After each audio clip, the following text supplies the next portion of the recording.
딱 하고 앉아있네. 네, 뉴스 애널리스트 2월을 시작하겠습니다. 자, 언제나처럼 청강문화산업대학교 전혜정 교수님 나오셨고요. 안녕하세요. 안녕하세요. 그리고 예고해드린 대로 오늘부터 뇌과학자 송민영 박사님 나오셨습니다. 네, 안녕하세요. 반갑습니다. 뇌과학자 멋지다. 멋지다. 송민영 박사님은 제가 소개를 드리려고 했는데 네. 검색을 하다 보면 작년, 23년, 20년, 17년 뭐 이런 식으로 매번 뭔가 심지어는 박사 전에 얘기도 나오고 그래서 직접 소개를 좀 부탁드리겠습니다. 네. 안녕하세요. 저는 지금은 카이스트에서 그 강화학습 그리고 도파민 회로에 대해서 연구를 하고 있고요. 지금 포닥으로 카이스트에서 연구를 하고 있습니다. 그리고 사이언스 커뮤니케이션도 꽤 하시잖아요. 한동안 안 하다가 네. 이제 불러주신 걸 계기로 좀 해볼까. 맞아요. 요즘 좀 네. 뜸하셨죠. 네. 네. 경향신문에 기고도 하셨었잖아요. 네. 경향신문에 기고 좀 했었고 옛날에 한겨레 사이언스원이라고 하는 데가 그쵸, 있었는데 네. 거기서 데뷔를 해서 이제 경향에도 좀 연재를 했고 메일 오피니언 네. 거기도 좀 연재를 했었고 그랬습니다. 네. 네, 신문 칼럼도 쓰시고 네. 일단 네. 뇌과학자가 오셨으니 재밌을 것 같습니다. 우리는 모른 척하고 있는 거야 그냥. 아니 모른 척이 아니지 모르는데 실제로 모르니까. 모르지만 그냥 약간 아는 척을 하면서 알아듣는 척하면서 맞아요. 막 이러면서 옆에서. 맞죠 이러면서. 네. 자, 뭐 기대가 되고요. 한 달에 한 번씩 찾아뵙는 걸로 하고 송민영 박사님은 제가 처음 뵌 거는 꽤 됐어요, 그죠? 네, 뭐 처음에 책 내고 나서 거의 뭐 1년, 2년 만에 안에 뵀던 것 같아요. 그죠, 네, 예, 네. 예. 그리고는 뭐 어쩌다가 이제 왔다 갔다 하면서 그래도 한두 번씩 뵙고 사실은 제가 이미 작년 초에 우리 방송 나오시겠어요? 라고 말했다가 이래저래 뭐 안지훈 박사님 나오시고 어쩌고 하면서 계속 뭔가 미뤄지다가 다시 모신 케이스예요. 쉽게 말해서 까인 거죠. 아니에요. 아니에요? 그게 아니야. 정확하게 어떻게 된 거냐면 제가 나중에 우리 이거 나오시겠어요? 라고 얘기를 드렸고 그때 긍정적인 답을 들었으나 우리 쪽에서 상황이 안 돼서 정확하게 말하면 내가 깐 거죠. 아닙니다. 일단 오프닝 얘기를 좀 하겠습니다. 오프닝은 제가 재밌는 거를 재밌다기보다는 우리 건강에 도움이 되는 그런 뉴스가 있어서 두 개를 갖고 왔는데 제가 뉴스 애널리스트에서는 주로 저는 뭐 의학이나 생물학 관련 간단한 뉴스를 전달을 해드립니다. 먼저 다른 거는 이제 다른 뭐 우주 얘기 이런 거는 그 방송들이 따로 있으니까 이렇게 두 가지. 하나는 한국재료연구원의 연구팀이 소량의 혈액으로 20분 만에 99% 정확도로 암을 진단하는 기술을 만든 거예요. 무슨 암이요? 모든 암이래요. 이게 말이 되나? 그러니까 이게 사실 AI의 힘인데 그래요? 몸 안에 암세포가 있는지 있다면 몇 기인지를 20분 내에 진단할 수 있다.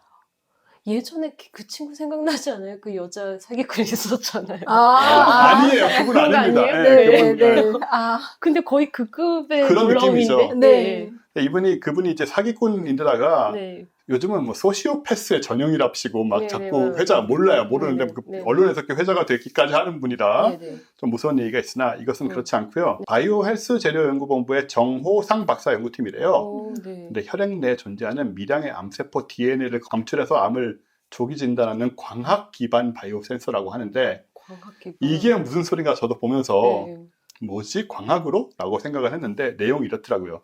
그리고 5월 어드밴스드 사이언스에 실렸습니다. 근데 이 내용이 뭐냐면 암세포가 생기면 혈액 속 DNA 표면에 작은 화학적 변화가 생긴답니다. 잠깐만요. 그러면 그 렌즈로 본다는 거예요? 이거를 메틸화라고 한대요.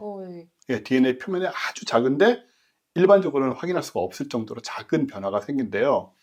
근데 이 메틸화된 DNA 농도가 너무 낮아서 기존 바이오 센서는 검출이 안 되는데 이번에 이제 새로 만든 센서로는 검출이 된다는 거고요. 지금 보시는 저 두 분이 바로 그 문제의가 아니고 오늘의 주인공이신데 정호상 박사님이 오른쪽에 계신 분이고 왼쪽에 계신 분은 이제 외국 분이시잖아요. 살라후딘 연구원이시라는데 같이 하셨대요. 살라후딘이라는 이름은 우리가 되게 낯설게 느끼지만 사실은 그 옛날에 그 살라딘 그 이름하고 같은 느낌이죠. 살라딘. 네네네. 이게 저 아랍 네. 그 제국의 네. 왕이었던 그 유명한 그 관용 있는 네, 관대한 살라딘. 왕. 300에 나오는 관대한 왕 말고. 네, 그분은 페르시아 쪽. 관대한 왕. 네. 살라후딘이 같은 이름인데. 살라딘. 여하튼 이 바이오 센서가 기존 바이오 센서보다 1000배가 정확화됩니다. 어떻게 그렇게 가능하지? 네. 일단 삼성 서울병원에서 대장암 환자 60명 대상으로 적용을 했는데 암 유무를 99% 정확도로 진단을 했고요. 60명에서 예. 1기부터 4기까지 다 구분했고 결국은 이제 AI를 사용을 하는 거더라고요. 그러니까 일반 과학적으로는 이제 보이지 않는 그런 것까지 AI 학습된 AI를 통해서 잘 아시겠지만 그 차이를 분별을 해내는 그 능력인 것 같아요. 그래서 광학적인 센서라고 하지만 광학 능력이 개선됐다기보다는 그 찍은 거를 처리하는 기술이 개선된 걸로 보여요. 임상 연구를 더 해야겠지만 제대로 정착이 되고 나면 의료 진단기 제조 이런 쪽에 상용화할 수 있는 기술이고 얼마 후에 상용화가 될까요? 이 정도면? 그거는 모르겠습니다. 모르겠습니까? 근데 제가 보기에는 이건 의약품이 아니기 때문에 네네네. 그렇게까지 뭐 삼상 거치고 뭐 거치고 할 필요까지는 없지 않나. 그러네요. 결국은 먹는 게 아니니까. 장비니까. 장비니까. 네네네. 그렇게 생각이 되고요. 심지어 이 기술로 예후 예측이나 치료 반응까지도 진단을 할 수가 있고 앞으로는 자가 면역 질환이나 신경계 질환 쪽으로도 적용이 된대요. 에이즈나 뭐 이런 것도요? 뭐 에이즈까지는 모르겠지만 우리 자가 면역 질환 많잖아요. 왜 그 루퍼스 가장 심한 게 루퍼스라고 그러죠. 그다음에 제가 갖고 있는 건선이라든가 아니면 뭐 기타 등등 많지 않습니까? 천식이라든가 뭐 아토피라든가 그런 부분들도 이제 심한 사람도 있지만 잘 안 심한 사람도 있고 사실 잘 모르는 사람도 있는데 그런 것도 다 확인할 수 있나 봐요. 그래서 이런 기술이 한국 기술진에 의해서 지금 개발이 됐다라고 해서 화제가 되고 있다. 유튜브식으로 말하면은 전 세계가 뒤집어졌습니다. 아니 요즘에 이렇게 난리난 이렇게 말해야 돼요. 전 세계가 난리난. 전 세계 과학자들이 경악하고 있죠. 네. 까지는 아니고 뭐 대부분 모를 거라고 생각하지만 아주 근데 들으면서 계속 궁금한데 그 뭐지? 혈액이잖아요. 네. DNA는 핵 안에 있잖아요. 세포 안에 핵 안에 있잖아요. 그래서 뭐가 어떻게 된다는 건지 되게 그림이 안 그려져요. 저도 내용이 여기까지밖에 없어가지고 자세한 얘기는 말씀드릴 수가 없고 있어봐야 이해도 못했을 것 같아요. 저희는. 네, 뭐 자세한 내용을 봐봤자 뭐 잘 몰랐을 것 같고 누가 그려줘야 돼. 일단 이거를 논문을 본 게 아니라서 네. 예, 오프닝은 대충 이 정도만 한 얘기라서 나중에 좀 더 확인이 되면 더 얘기해 드릴 수 있을 것 같은데 제가 보기엔 아무튼 엉터리는 아니고요.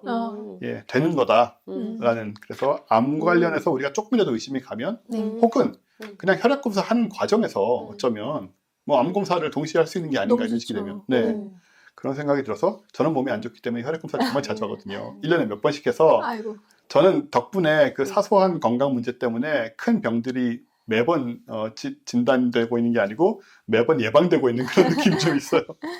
이것도 그런 방법이라기보다는 그런 그 기술이 아닌가 생각이 되고요.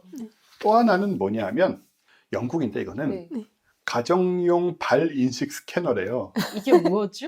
근데 뭐에 이게 쓰는 거죠, 이거를? 되게 바보 같은 소리 같이 들리지만 진짜 엄청난 기술인데 이것도 우리 심부전 있잖아요. 심부전. 이건 이제 심장이 무슨 이유론가 나빠져가지고 혈액을 충분히 이제 뿜어내지 못하는 경우를 통틀어서 심부전이라고 말하는데 심장이 비대화된 경우들도 있고 근데 이 심부전을 발 스캐닝으로 미리 그러니까 심부전 환자가 심해지는 거를 미리 알 수 있다는 거예요. 부종을 측정하는. 그렇습니다. 그게 역시 뇌는 아니지만 발과 발목에 체액이 쌓이는 이 부종을 감지하는 건데 이 부종이 심부전 악화의 중요한 징후 중에 하나거든요. 기술은 어떤 기술이냐? 이 스캐너가 이렇게 보시는 것처럼 항상 저기 침대 옆에 놓여 있게 됩니다. 카메라가. 저게 사람이 일어나서 환자가 일어나서 왔다 갔다 하면 계속 찍어요. 발을 계속 찍는데 어느 정도냐? 분당 1800장의 사진을 찍을 수 있습니다. 그래서 매번 3D 모형을 만드는 거예요. 이것도 역시 AI 기반이죠. 3D 모형을 만들어서 계속 관측을 해서 부종이 생기면 바로 감지를 하는 거예요. 그런 다음에 자동으로 병원으로 연락을 하게 됩니다. 예, 부종이 생기고 있고 심부종 가능성이 있다라고 얘기를 하게 되는데 심지어 이게 얼마나 그 사용자 친화적이냐 하면 일단 중요한 건 뭐냐 하면 옛날에도 저런 기술이 있었어요. 근데 뭐 웨어러블을 착용을 하거나 뭐 블루투스 체중계 이런 게 따로 만들어진 그런 데 올라가야 됐었는데 그거 안 할 수 있잖아요. 네. 특히 좀 뭐 나이가 많은 환자를 귀찮아서 안 하고 네, 막 네. 오늘 괜찮겠지 넘어가 버리다 보면 내일이 넘어가고 모레가 넘어가고 네, 한 달이 넘어가고 갑자기 증상이 확 올 수가 있단 네, 말이죠. 근데 이거는 침대에서 일어나서 방 안을 걸어 다니기만 하면 전혀 의식하지 않아도 계속 사진을 찍기 때문에 자동적으로 다 확인이 된다는 거고, 그런 다음에 와이파이 연결조차 할 필요가 없어서 예, 그런 게 하지? 되게 중요한 것 같은 게, 저거 와이파이 연결하라고 하면 그것도 안 하는 사람들 많잖아요. 그러니까요. 비밀번호 뭐더라, 아이고 내일 하자 이러다 보면은 한 달 후 네. 2달이 지나가고 나는 병원에 입원하게 되고 이런 상황이 벌어지는데 와이파이조차 연결 안 한대요. 근데 뭐가 그런 줄 아세요? 제 양압기가 그래요. 저도 얼마 전에 알았는데, 제가 요즘은 사실 살 빼가지고 안 그렇지만 예전에 살쪘을 때는 코골이 그 수면 무호흡이 되게 심했어요. 근데 양압기란 건 이제 병원에 가서 진단을 받고 대여를 해왔거든요. 근데 양압기가 아무것도 연결 안 했어요. 근데 양압기 안에 SD 카드 들어가 있고 무슨 다른 장비가 있는지 모르겠지만 얘가 계속 병원이랑 교신을 해요. 자동으로. 아무 세팅도 안 해도 돼요. 어떻게 그럴 수가 있지? 어떻게 그럴 수가 그러니까요. 있죠? 계속 교신을 해가지고 병원에서, 그리고 양압기 센터에서 이번 달에 얼마만큼 쓰셨는데 얼마만큼 부족하니까 채워놓으셔라 이런 연락이 와요. 어떻게 그럴 수 있지? 신기한 모르겠어요. 저는 뭐 LTE 연결한 적도 없고 와이파이 연결한 적도 없는데 그냥 어. 자동으로, 그냥 비슷한 느낌이에요 그거랑. 네. 그래서 이 사진들을 찍으면 며칠 혹은 몇 주 전에 이미 신부전이 심해질 수 있는 그 상황을 감지를 하고 병원에 연락을 해서 필요한 조치를 취하게 함으로써 갑자기 쓰러져서 응급실에 가거나 위험한 사태에 놓인 걸 미연에 방지할 수 있다라는, 그리고 이 정확도도 뭐 90 몇 % 이상으로 높고요. 네. 그래서 이거를 지금 영국에서 아무튼 만들어가지고 보급을 하고 있다고 합니다. 그러니까 이런 것도 진짜 이제는 네. 예, 옛날 같으면은 정말 좋은 기술이 나와도 내가 안 쓰면 그만이고 내가 충전 안 하고 뭐 이러다 보면 그냥 그쵸. 아무것도 아닌 건데, 이거는 벽에 전기에 꽂아놓고 놔두면 걸어다니면 지가 알아서 다 찍는데, 게다가 놀라운 건 뭐냐면 100명의 발 중에 네. 저 사람 하나의 발만 구별한대요. 오. 그러니까 저기 어떤 사람들이 아무리 왔다 갔다 딴 네. 사람들이 들어올 수 있잖아요. 네. 상관없다는 거예요. 어. 그거는 진짜 AI겠죠. 네. 네. 네. 그런- 얘네는 그 구분하니까. 그런 걸 네. 구분하니까요. 어허. 그러니까 지금은 여러 사람이 되진 않는데 나중에는 여러 사람을 따로 할 수도 있게 만든다. 그러니까 저 기계 하나로 온 가족이. 예, 집안에 뭐 3명의, 그렇지 않길 바라지만요, 3명의 신부전 환자가 있다면 그 3사람의 발도 구분해서 할 수 있도록 나중에는 하는데, 지금은 한 명은 되고 그렇지 않은 사람, 그 등록하지 않은 사람 100명이 들어와도 다 구분한다라는 대단한 기술입니다. 집안 말고 요양원 같은 데도 가능하겠네요. 아, 그럼 그러네요. 요양원 그러네. 병실에 놔두고, 좋다. 왜냐하면 요양원에도 항상 음. 간호사가 있어서 그걸 체크하는 네. 게 아니니까 네. 또 굉장히 훌륭한 기술이고, 이게 아마 이 영국에는 특히 뭐 신부전 환자가 100만 명이 넘는데요. 그렇게 거기 많지. 노인들도 많고 그래서 비만도 그런 것 같은데, 비만도 많고요. 아. 영국도 비만 많습니다 사실. 네. 미국 이제 친구가 한번 영국 가더니 그 얘기하더라고요. 우리만 뚱뚱한 줄 알았는데 영국인도 충분히 뚱뚱하다 이런 얘기를. 근데 갈수록 거기도 심해지고 있고, 그래서 이런 기술들이 개발되고 있다라는 거. 우리는 확실히 이런 걸 보면 아주 늦게까지, 뭐 영생은 아니더라도 뭐 지금보다 훨씬 더 산다 이런 얘기 많이 하고 건강하게 산다는 얘기를 하는데, 구체적으로 이런 기술들이 계속 보여지고 있다라는 거는 되게 의미가 있다고 생각이 돼서. 그 아까 혈액 말씀하신 것도 네네. 그렇고 한국체류과학연구원인가요? 거기도 그렇고 이것도 그렇고 그 점점 이제 예측해서 네. 혹은 진단하는 기술이 좋아지는 것 같아요. 그렇죠. 치료 이상으로. 네네. 네. 일찍 한다, 먼저 한다. 네. 그게 진짜 중요하잖아요. 네. 뭐 아시는 것처럼 췌장암 같은 경우에는 진단도 되게 늦게 되기 때문에 되게 증상이 오면은 이미 사기에 접어든 상황이고 그런 경우가 많고, 무섭다. 그래서 금방 돌아가시잖아요. 네. 무섭. 근데 이거는 뭐 거의 모든 암을 진단할 수 있다고 하니까, 그것도 몇 기인지도 알 수 있다고 하니까 저걸 그냥 우리 혈액 검사할 때나 이렇게 루틴하게 좀 하면 네, 네. 그쵸, 좋을 것 같아요. 예, 네. 뭐 여러 가지 복잡한 검사를 하거나 심지어는 뭐 생검을 하거나 이런 절차 없이도 암을 확인할 수 있더라. 아, 진짜 대박이다. 그거 너무 좋네요. 그러니까 생검 안 해도 되는 게 생검 너무 너무 싫어, 좋네요. 생검. 네, 생검 안 해도 되는 게 너무 어. 좋네요. 저는 평생 뭐 할 일이 없을 거라고 믿지만 제일 무서운 게 요추 아, 그 싫어요. 스파이널 탭 있잖아요. 아, 너무 그것의 무서움에 대해서 많이 들어가지고 고통과 아, 진짜 막 그 골수암 척추에다, 이런 거 예, 있잖아요. 척추에다 그 너무 싫어. 너무 힘들어 생각하면 예. 너무 힘들어. 여하튼 그런 식의 상황들이 점점 없어지고 있는 게 아닌가 생각이 돼서 소개를 해드렸고요.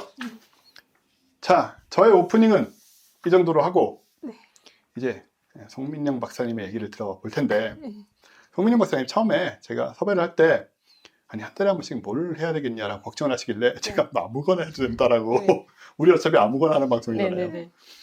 아무거나 해도 된다라고 얘기를 드렸고 근데 뭐 뉴스스러우면 좋고 사실은 뭐 뇌과학적인 것도 좋지만 그렇지 않아도 좋다라고 얘기를 해드렸는데 제가 오늘 봤을 때는 뇌과학 얘기지만 상당히 뇌과학에 별 관심이 없는 사람조차도 흥미가 있는 그런 얘기가 아닌가 생각이 됩니다.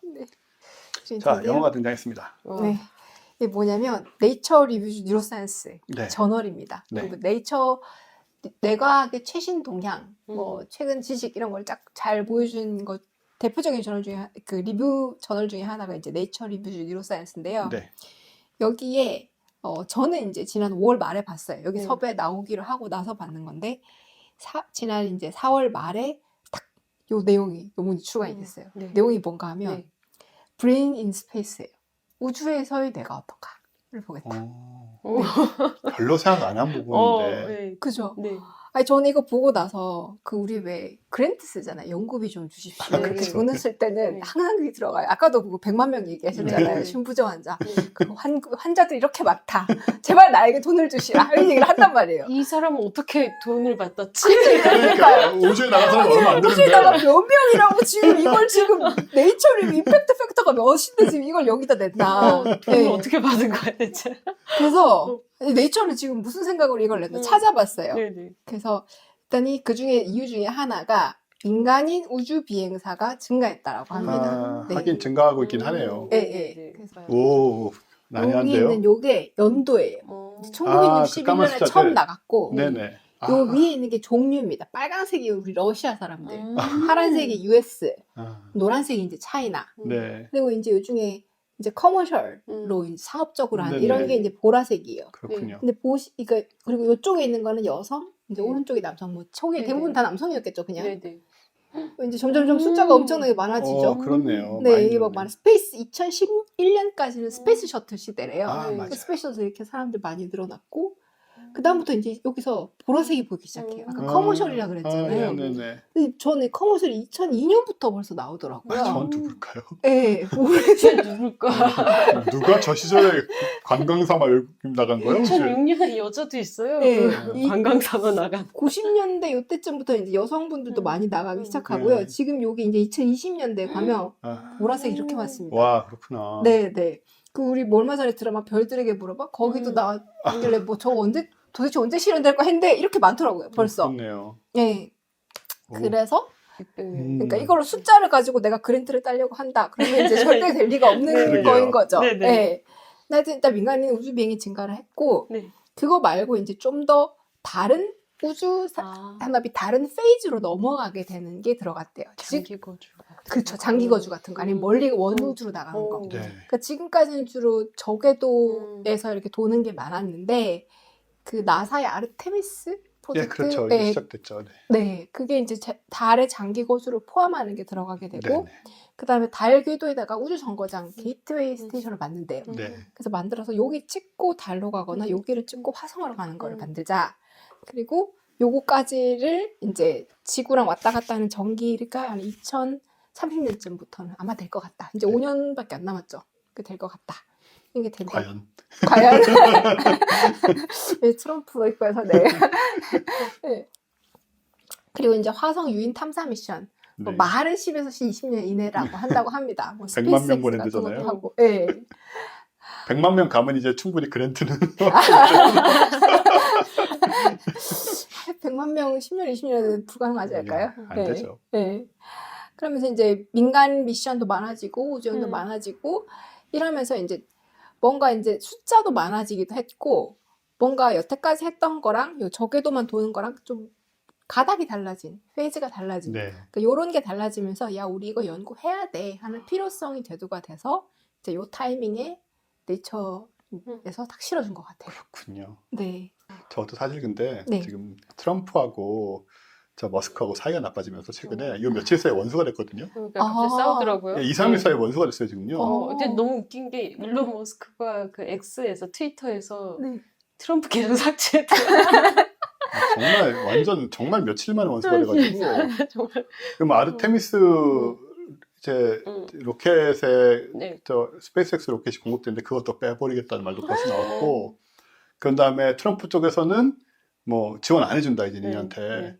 그래가지고 화성 탐사도 어찌 될지 모르겠고, 그래서 지금 저 논문이 나갔으면 어쩌면은 내처에서 정치 상황으로 모아서 이게 아무래도 안 될 것 같습니다라고 말했을지도 모르겠다는 농담입니다만은.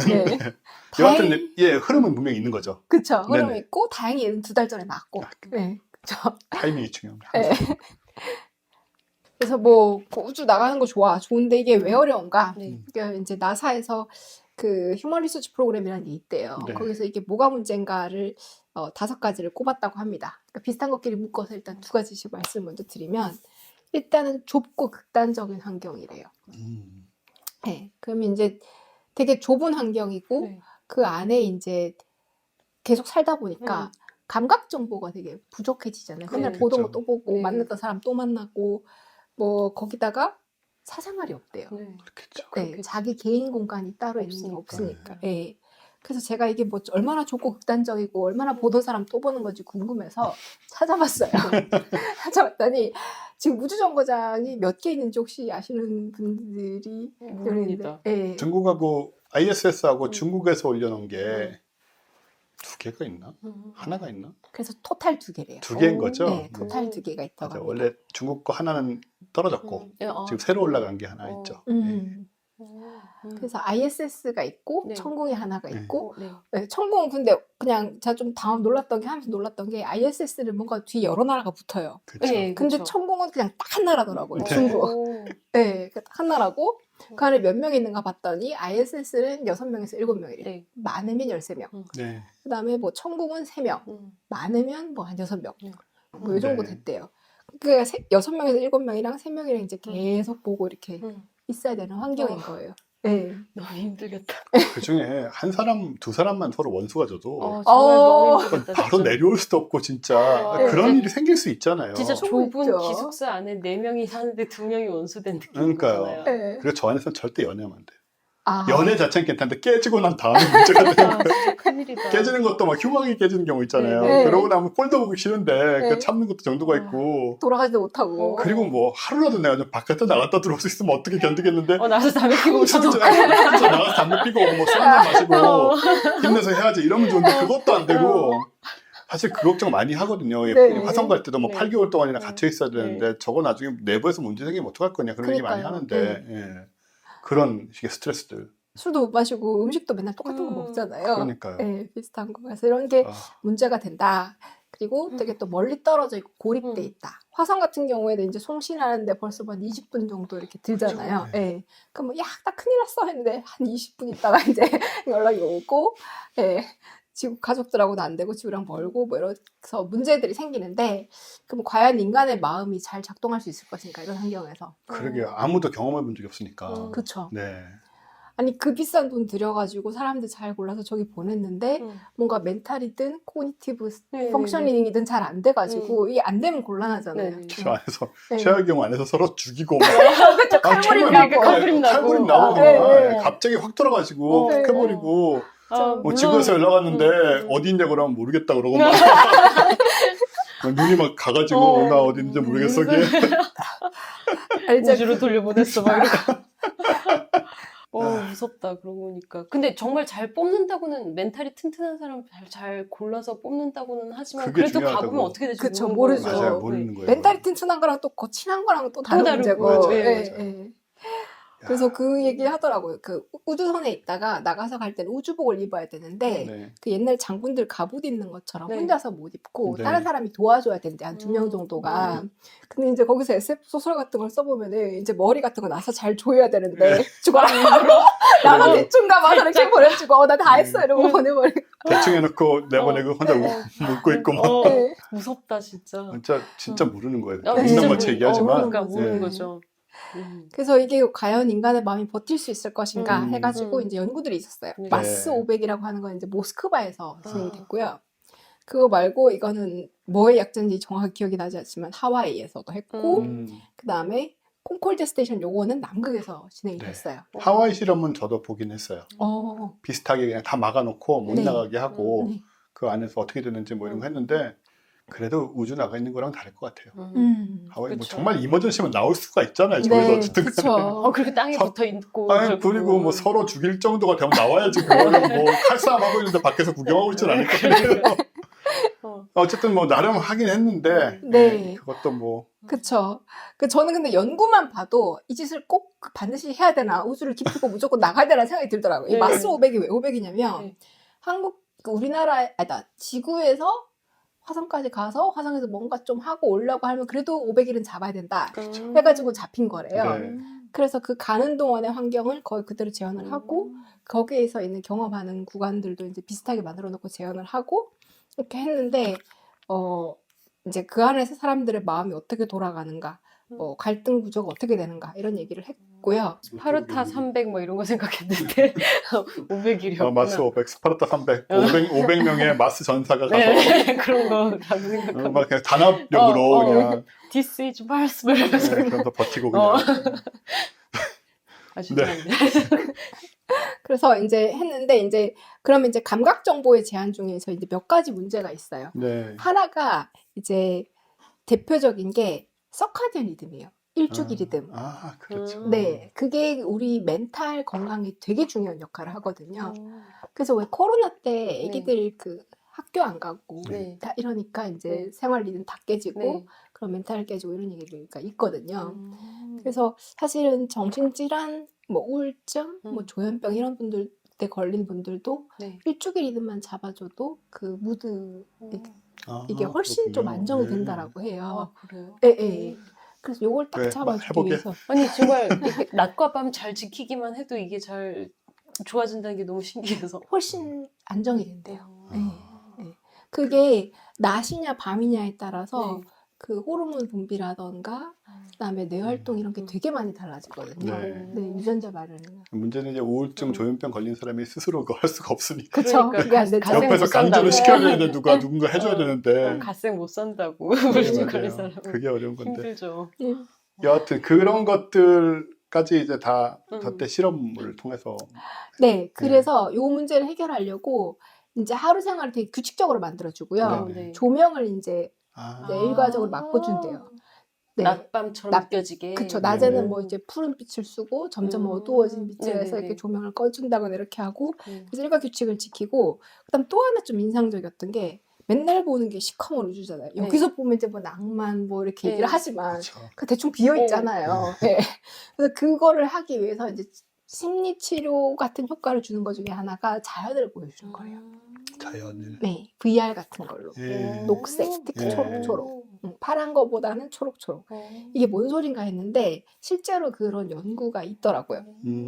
그 인공위성에서 그 니어 인프라레드랑 빨간색이랑 이렇게 빛을 쏴가지고 반사되는 요 빛을 봐서 싱싱한 초록색이 많은지 좀 시들어가는 뭐 덜 초록색이 많은지를 봐서 식물들이 분포를 볼 수 있대요. 그 요 분포로부터 초록색이 좀 많은데 인접한 데 사는 사람들이랑 아닌 사람들이랑 이렇게 요 사람들을 비교를 했더니 좀 초록이 많다. 그러면 우울증도 감소를 하고요. 불안증도 감소를 하고요. 스트레스 관련된 뭐 코르티솔 호르몬 이런 거 있잖아요. 그런 것도 좀 감소를 하고 우리 지능이 감정에 영향을 엄청 많이 받잖아요. 그쵸. 아 그래요? 네. 감정에 따라서 스트레스 많이 받으면 지능도 떨어져요. 근데 이런 우울, 불안 요소가 줄어드니까 지능도 좀 높아지고 그다음에 젊은 사람들 같은 경우에 운동도 많이 하게 되고 사회적 교류도 많아지게 되고 뭐 하여튼 좋은 게 되게 많았더라고요. 그래서 이런 초록초록한 거를 좀 보여주면서 감동도 맞춰주려고 하고 그다음에 안에서 이제 사람들끼리 안 싸우게 하려고 뭔가 소셜 리추얼 같은 걸 많이 만들어준대요. 네. 아침에 일어나서 이제 점호 같은 거 한번 하고 그다음에 식사는 항상 같이 모여서 먹고 끝나기 전에 이제 뉴스 브리핑 같은 거 하고 한 주에 한 번씩 같이 게임을 한다거나 영화를 본다거나 뭐 이런 걸 해가지고 어떻게든 간에 이 좁고 극단적인 환경에 있는 그러니까 이런 거를 좀 조절을 해줄 수 있는 그런 요건들을 이렇게 만들어준다고 하더라고요. 재밌다. 그러다 싸울 것 같긴 한데 게임하다 말고 막 너가 방금 오른쪽 돌았어야지 말하면서 밑장 뺐냐? 손목 그렇구나. 진짜 신기하다. 그런 것도 디자인도 잘해야 될 것 같아요. 네. 막 경쟁 심한 게임 이런 거 하면 안 돼. 그러니까 빡치는 게임들 있죠. 열받는 서로 죽이고 막 이렇게. 난 농장 게임 같은 거 시킬 것 같아. 농장 게임 뭐예요? 그게 왜 심는 거야? 예, 그 보통 농장 게임이라고 많이 얘기를 하거든요. 동물의 숲 뭐 이런 건가? 동물의 숲도 거의 비슷한데 결국 뭘 심고 기르고 약간 씨 뿌리고 그냥 약간 스타듀 밸리 같은 거 있잖아요. 그냥 뭐 시골로 내려가가지고 집 치우고 집 굳히고 그다음에 계절에 맞춰서 씨 뿌려서 수확해서 그걸로 밥 해먹고 이런 식의 게임이에요. 네. 아주 힐링 게임. 예. 그런 거 해야 돼요. 네, 그런 거예요. 싸우는 게임 하면은 네. 스트리트 파이터 이런 거 현실로 바뀌는 수가 있어. 아드레날린 이렇게 막. 그래서 전 그 VR로 농장 게임 하는 게 꿈이에요. 아, 그러게. 그래서 좋겠다. 막 씨도 뿌리고 그다음에 나가서 생선 같은 것도 잡거든요. 되게 평온하네요. 낚시도 하고, 네, 낚시도 하고. 근데 살짝의 미션은 있어요. 그 해마다 약간 절기 행사 같은 것도 지켜야 되는 거예요. 막 춘분절엔 콩 뿌리기를 해야 된다든가, 뭐 가을에는 밤을 주어서 밤밥을 해 먹어야 된다든가 이런 식의 귀여운 미션들이 있어. 네, 근데 너무 재밌어요. 막 밤 주러 산에 가야 되거든요. 원래 죽이는 게임 좋아하지 않았어요? 네, 그랬었는데. 나도 그랬는데 나이가 들어서 그런지 조금씩 저는 이제 더 이상 스트레스를 다른 곳에서 받고 싶지 않아서 일 외에는 받고 싶지 맞아요. 않아서. 내가 죽이는 것뿐만 아니고 죽이는 게임에서 나도 죽으니까요. 그렇죠? 네네네. 그래서 그냥 약간 힐링 게임이 좋아졌어요. 계속해 주시죠. 아, 죄송합니다. 자꾸 원래 저희 분위기가 좀 이렇습니다. 끼어들어서 죄송합니다. 아닙니다. 끼어들어 주십시오. 그리고 이제 또 중요한 것 중에 하나가 우주 방사선이래요.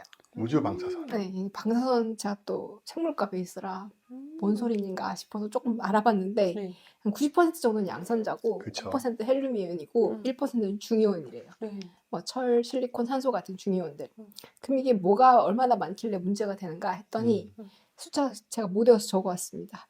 그 우주에서는 하루에 1.8 시버트 per day. 이 시버트가 뭔 소리냐면 몸 체질량 1kg당 몇 일줄의 에너지를 받는 거를 이제 시버트라고 얘기를 하고 그거를 이제 그냥 받는 양만이 아니라 그 생물학적인 데미지를 얼마나 손상을 얼마나 일으키는가를 곱한 게 그 줄 곱하기 손상 곱한 게 이제 시버트가 되는데 깊은 우주에서는 하루에 1.8 밀리시버트고요. 지구에서 1년이네요. 년이에요. 몇백 배 차이 나는 거죠. 네. 1년에 2.4. 네, 와, 1년에 하루와 2.4. 1년의 차이니까. 저는 이게 왜 엄청 지구에서 숫자가 더 높은데 하고 왜 높지 하고 보고 있었는데 뒤에 연이 붙어 있어요. 이열가. 우리는 주의해야 돼. 근데 교수님은 수학도 잘했잖아요. 아니요. 그 어떤 그런 유언 비어를 들으신 거죠? 이과였잖아요 원래. 였었지만 그렇다고 수학을 잘하는 건 아닙니다. 참고로 송민영 박사님은 부전공이 수학이세요. 아, 나 너무 힘들어. 맞죠? 복수가 수학입니다. 네, 복수 전공이 어쨌든. 와, 굉장하다. 우리는이 아니고 저는 이제 중학교 수학도 제대로 충분히 마스터하지 못한 느낌이기 때문에. 저는 숫자 보면 요즘 약간 흐려져요. 눈앞이 이렇게 흐려져요. 그게 다 귀찮아져서 그래요. 눈이 나빠진 게 아니고 다 귀찮아져서 그래요. 이게 읽어지기 싫어요. 읽기 싫어. 싫으면서 이렇게 싹 눈에서 이렇게 딱 걸러버리는 그 와중에 저 데이하고 이어가 분간이 되겠어요? 그러니까요. 지금 숫자에서 막혔는데. 와, 근데 정말 차이 많이 나요. 네, 정말 차이 많이 납니다. 네. 그리고 이게 뭐 2.3 밀리시버트 뭐 감이 안 오잖아요. 그러니까 치과 우리가 일상에서 접할 수 있는 거랑 비교를 좀 해봤어요. 네. 치과 0.1이고요. 전신 CT는 좀 많이 됐어요. 10밀리시버트. 네, 뭐 자주 안 하니까 그래도. 그리고 이제 미국이나 유럽에서 근무하는 규정이 있을 거 아니에요. 직원을 보호하기 위해서. 그러면 한 5년을 놓고 봤을 때 연평균이 20밀리시버트를 넘으면 안 된대요. 그래도 감이 좀 안 오시는 분들을 위해서. 그 얘기 들어보셨을 거예요. 스튜디스들 특히 북극 항로 쪽으로 이렇게 지나다니시는 분들은 좀 암에 특히 여성분이 그렇대요. 암에 걸릴 위험이 높아진다. 그래서 이분들이 보통 얼마 받냐면 2에서 50밀리시버트. 네. 그러니까 이게 뭐 일단 땅에 붙어서도 어느 정도 위험이 있는 거인 건데 나가면 그만큼 받는다. 이게 되는 거인 거죠.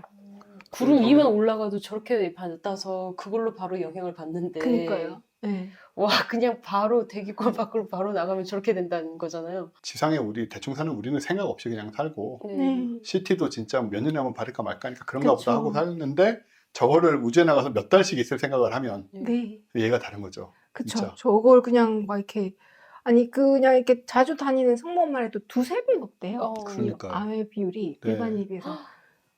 진짜 굉장히 높네. 우주에 나가서 저렇게 있으면 거의 100%안 걸릴 것 같은데, 느낌상으로는. 진짜 위험하구나. 네, 그래서 저는 뭔가 무슨 대책이 있겠지, 있으니까 보냈으려니 했는데 아니래요. 없었어요. 그래서 뭔가 그러니까 우주선 같은 거에 커버 뭐 이런 것도 디자인하고 하는데 아직까지 그거를 그죠. 잘 막는 게 잘 안 돼 있다라고 합니다.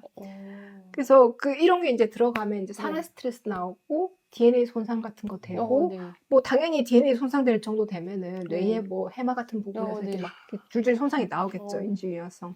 그래서 뭐 그런 문제들이 좀 많다. 해결책이 되게 필요하다. 얘기가 점점 나왔고요. 해결책이 저거 100만 명 진짜 화성에 싣고 가다가 100만 명이 전부 안 걸리고. 그러니까요. 전부는 아니겠지만 그러니까 그 대책이 있어야지 그것도 가는 거죠. 그렇죠. 승무원이 2-3배라면 저 사람들은 훨씬 더 높을 것 같은데 그리고 굉장히 높은 거잖아요. 화성 표면도 그래요. 화성 표면도 자기장 없잖아요. 화성에. 자기장 없고 대기는 지구의 밀도 100분의 1이고 그러니까 저 우주방사선 엄청나게 쏟아질 건데 거기에 100만 명 이주를 시켜? 100만 명 모아놓고 그 산 죽을 때까지 사는 건데 결국은 그거 괜찮을까요 진짜? 정말 필요한 연구라는 걸 이제 갑자기 깨닫기 시작했어요. 그러게요. 네. 돈 받아야 진짜 된다 이것은. 지금 그랜트를 그랜트가 받아야 문제가 된다. 아니에요. 지금 노벨상 받으셔야 돼요. 미리. 정말 중요한 거구나. 그러게요. 중요한데 연구는 힘들대요 이게. 그렇겠죠. 네, 생각을 해보면은 그러니까 뭔가 이렇게 방사선을 하려면 입자가속기로 쏴야 되잖아요. 맞아요.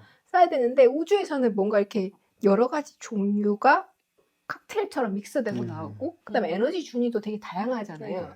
근데 이거 쏘는 걸로는 그거 썩기도 힘들고 에너지를 썩기도 힘들고 그래서 보통 지금까지 어떻게 했냐면 보통 연구라는 게 일단 효과가 있는지 없는지를 봐야 되니까 세게 그냥 일단 때려요. 마우스 같은 로던트를 대상으로 해서. 그래서 이거 확실히 안 좋다. 이렇게 알려지고 나면 이제 농도를 좀 낮춰간단 말이에요. 근데 낮춰가다고 하더라도 이게 수초에서 수분이래요. 이게 입자가속기로는. 그렇지 않겠어요? 이렇게 나사에서 뭘 하나 만들었는데 그것도 뭐 길어봤자 한 수일 정도 지속이 되는 거지 실제로 우주의 방사선을 우리가 충분히 모사를 해서 나가면 적어도 이제 뭐 몇 달 들어가는데 그거를 할 수 있는 그 수준까지는 아직 안 된다. 쥐한테도 할 수가 없군요, 그걸 지금. 장비가 아예 없는 그런 상황인 거죠. 그리고 또 하나 더 문제가 있습니다. 이 리뷰에서 뇌과학하고 별 상관이 없음에도 불구하고 상당히 많은 공간을 할애해서 쓰는 게 여러분 제발 프라이메이트 너니휴먼 프라이메이트 실험을 좀 하게 해주십시오 라는 거예요. 우리나라는 좀 덜한 편이지만 미국 같은 나라에는 이제 동물 실험이 굉장히 엄격할 테니까. 그쵸. 그러니까 몽키 실험 같은 거 하기가 너무 힘든 거예요. 너무 힘든데 사람이랑 아니 그래 뭐 유전자가 한 70% 비슷하다지만 다르잖아요. 그리고 뭐 사람한테 실험할 수는 없고 그쵸. 또 사람한테 실험 안 해서 나가서 다 죽게 만들 수도 없는 거니까 그쵸. 좀 어쩔 수 없는 부분이 있긴 해요. 그 선택을 해야 되는. 어렵긴 하다. 정말 어렵다. 근데 이제 이거를 허락이 안 되니까 제발 좀 이거 진짜 중요하다고 이렇게 되게 많은 건 할애를 해서 해놨더라고요. 동물을 만지면서 그 얘기를 듣고 있으니까 마음이 막 복잡해지고 있어요. 그리고 막 원숭이는 괜찮아도 너는 안 그래. 너는 이런 것 자체가 기만이잖아요. 완전 이기적으로 인간한테 괜찮아. 귀엽다고 생각하는 것만 보호하려고 하는. 너는 그런데 안 보낼 거야. 진짜 이거. 근데 이게 농담같이 얘기지만 정말 모순된 마인드인데 어쩔 수 없는 부분이기도 해서 굉장히 어려운 문제죠. 근데 제가 또 이 생명 베이스지 물리과를 나오진 않았잖아요. 일반 물리를 옛날에 듣고 대충 다 까먹었단 말이에요. 그래서 혹시 까먹으실 분이 있을까 해서 가지고 왔어요. 지구는 왜 그렇게 우주 방사선 영향이 없는가 했더니 아까 방금 파토니 말씀하신 두 가지예요. 대기, 대기에서 부딪혀서 이렇게 에너지 대충 다 이제 깎아먹고 튕겨나가고 이런 게 있고 또 하나는 지자기인데 지자기가 도대체 왜 그거를 막아주느냐 했더니 우리 고등학교 때인가 중학교 때 배웠는 그 플레밍의 오른손 법칙, 그쵸. 발전기 원리 그것 때문이래요. 그래서 이제 적도 부근에는 이게 이렇게 수평으로 이렇게 따라가니까 지구를 향해서 이렇게 들어오고 있는 애는 부딪혀서 플레밍 운동 때문에 이렇게 튕겨서 나가게 되고 극지방에서는 그런 이제 각도가 안 나오니까 이게 튕겨서 나가는 이게 잘 안 되는. 그래서 아까 북극이나 이쪽 항로인 경우에 그렇게 위험해진다는 말씀이군요. 그렇죠. 지자기만 있으면 되는 게 아니고 각도가 이렇게 중요한. 이제 또 하나가 문제가 뭐냐면 중력 변화라고 합니다. 넌 지구에 맨날 붙어 사니까 중력이 뭐 그렇게까지 굳이 봐야 되는가 했더니 영향이 있더라고요. 일단 다른 지구의 7분의 1 정도밖에 안 되고 이 정도만 돼도 내가 요 앞에 있는 물건을 잡는 것만 해도 지구에서 잡는 동작을 쓰면 안 된대요. 그렇죠. 네.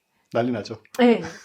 뭔가 이렇게 균형이 무너지면서 우리가 균형을 잡고 이런 거는 지구의 중력에 맞춰서 서 있잖아요. 근데 그게 흐트러지니까 그러니까 뭐 숙이고 하는 것만 해도 다 깨진대요. 네. 네. 그리고 화성은 또 지구의 3분의 1 정도밖에 안 된다고 합니다. 그래서 거기서 적응하는 것도 문제고 우리는 또 여러 개의 중력대로 왔다 갔다 해야 되잖아요. 그렇죠. 네. 그래서 그게 문제가 되고 혹은 이제 또 이런 로우오빗 같은 데는 되게 극도로 낮은 중력. 그럼 이게 어떤 영향을 끼칠 것인가? 만일에 이게 뇌에 뭔가 되게 심각한 영향을 줘서 뭐 갔는데 사람이 내 기능 일을 제대로 못해 이러면 곤란하잖아요. 그래서 제가 아까 요거 소개해드린 리뷰에서 하는 우주 방사선의 영향이 뭐냐, 중력 변화가 주는 혹은 마이크로그래비티의 영향이 뭐냐를 봤던 겁니다. 근데 또 과학이라고 하는 거는 우리 결과만 야 우리 이렇게 나왔어요. 이렇게 공개를 하는데 끝나는 게 아니잖아요. 그 지구는 우리에 붙어 있는데 이 중력 변화 이거 실험 어떻게 하는 거냐가 소개가 살짝 됐습니다. 몇 가지가 있는데요. 첫 번째는 그 여기 많은 분들이 이미 사실 알고 계실 것 같은데요. 그 뉴턴 포탄 실험, 네 많이들 아시죠? 이렇게 점점 쏟아 보면은 어떤 속도가 되면은 자유낙하를 하면서도 떨어지지 않은 속도. 저는 이 실험을 생각한 뉴턴도 대단하지만 요거를 몇백 년이 지나서 그대로 재현한 사람들도 진짜 대단한 거예요. 요게 무중력을 우주인들한테 훈련시키고 경험하고 연구하고 뭐 이런 거에도 쓰인다라고 합니다. 그렇죠. 네. 자유낙하 상태가 되면 그쵸. 느끼는 중력이 없어지니까. 네. 요거를 포물선 비행이라고 한대요. 그래서 이렇게 높은 고도로 빠르게 올라가는 동안에는 거의 지구 중력의 2배 정도를 경험을 하고요. 그럼 자유낙하 상태에서는 거의 0 중력을 경험하고 또 빠르게 내려오는 단계에서는 거의 지구 중력의 2배를 경험을 하고 그래서 요거를 올라가는 거 한 20에서 25초, 위에서 한 20에서 25초, 밑에 내려와서 하는 거 20에서 25초.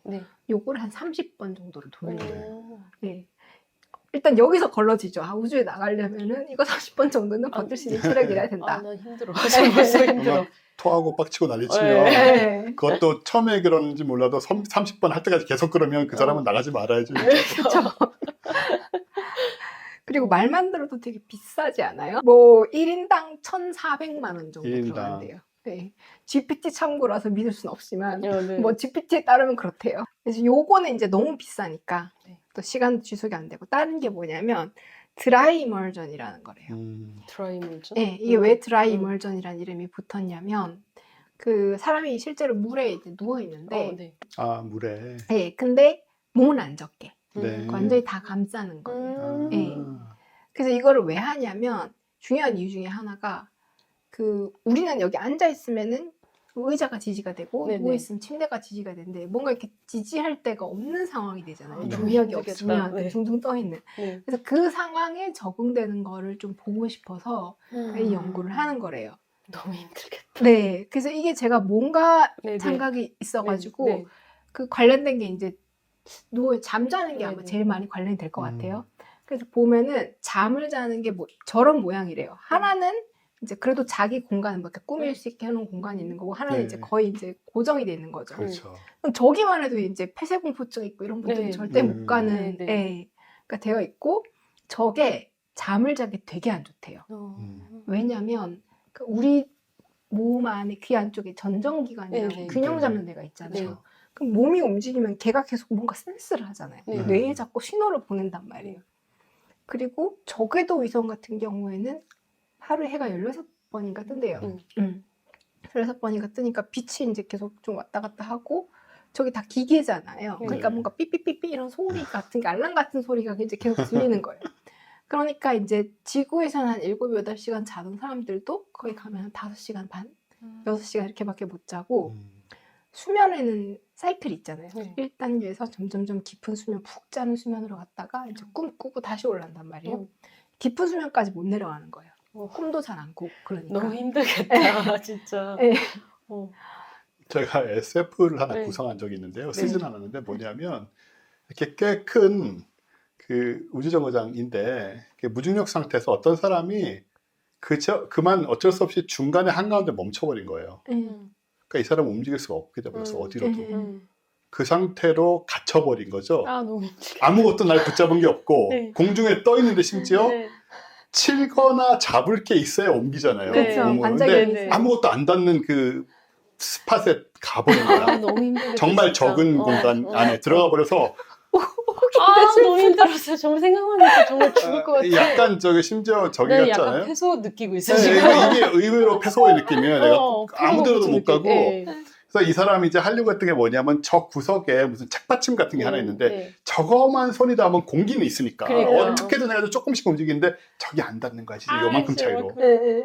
그래가지고 걔 난리를 치고 뭐 이런 여기서 아직 더 진행은 안 했습니다. 근데 그 상황만 봐도 상당히 이거 약간 저희 같지 않아요? 스티븐 킹 같은 네네네. 은근히 스티븐 킹 그쵸. 같잖아요. 네, 이거 그 전혀 서로. 어둡지 않고 밝고 뭔가 무중력이고 자유로운 공간인데 갇혀버린 거 네. 한가운데 그러니까 그런 상상을 해본 적이 있는데 말씀 듣다 보니까는 예, 그런 게 또 떠올라가지고 한번 얘기 드려봤습니다. 그렇죠. 같이 힘들어지고 있어요.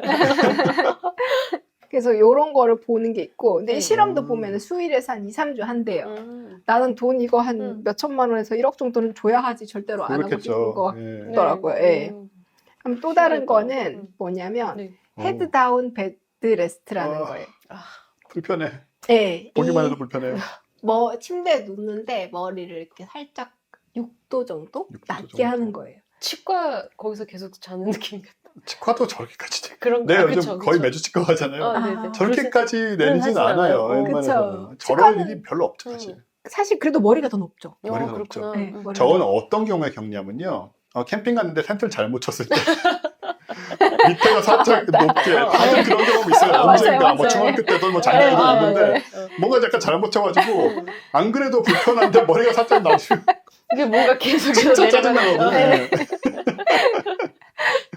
그거를 이제 계속 해야 된다는 거 아니에요. 저 연습으로. 30일에서 60일. 그냥 매일 밤마다 저렇게 자야 되는 거예요. 저거 사실 고민 매일 가까운 밤이 거 아니라 아니에요? 먹고 자고 뭐 모든 활동을 그 상태에서 해야 상태에서 됩니다. 한다고요? 네. 그러니까 나가기 위한 훈련의 일환은 아니고요. 네. 이게 뭘 연구하기 위한 거냐면 이렇게 지구가 약하면 체내에 있는 체액의 분포가 변하잖아요. 중력이 없으니까 대체력이 네네. 자꾸 올라갈 거 아니에요. 네. 그게 장기적으로 됐을 때 사람 몸이 어떻게 되는가를 보고 싶어서 하는 거래요. 돈 받고 하는 거겠죠. 당연하겠죠. 하겠죠. 좀 많이 받아야겠다. 저 네. 힘들 것 같아요. 진짜. 저거. 나 웬만큼 줘서는 안 할 것 같아요. 한 1억 줘도 안 할 것 같아요.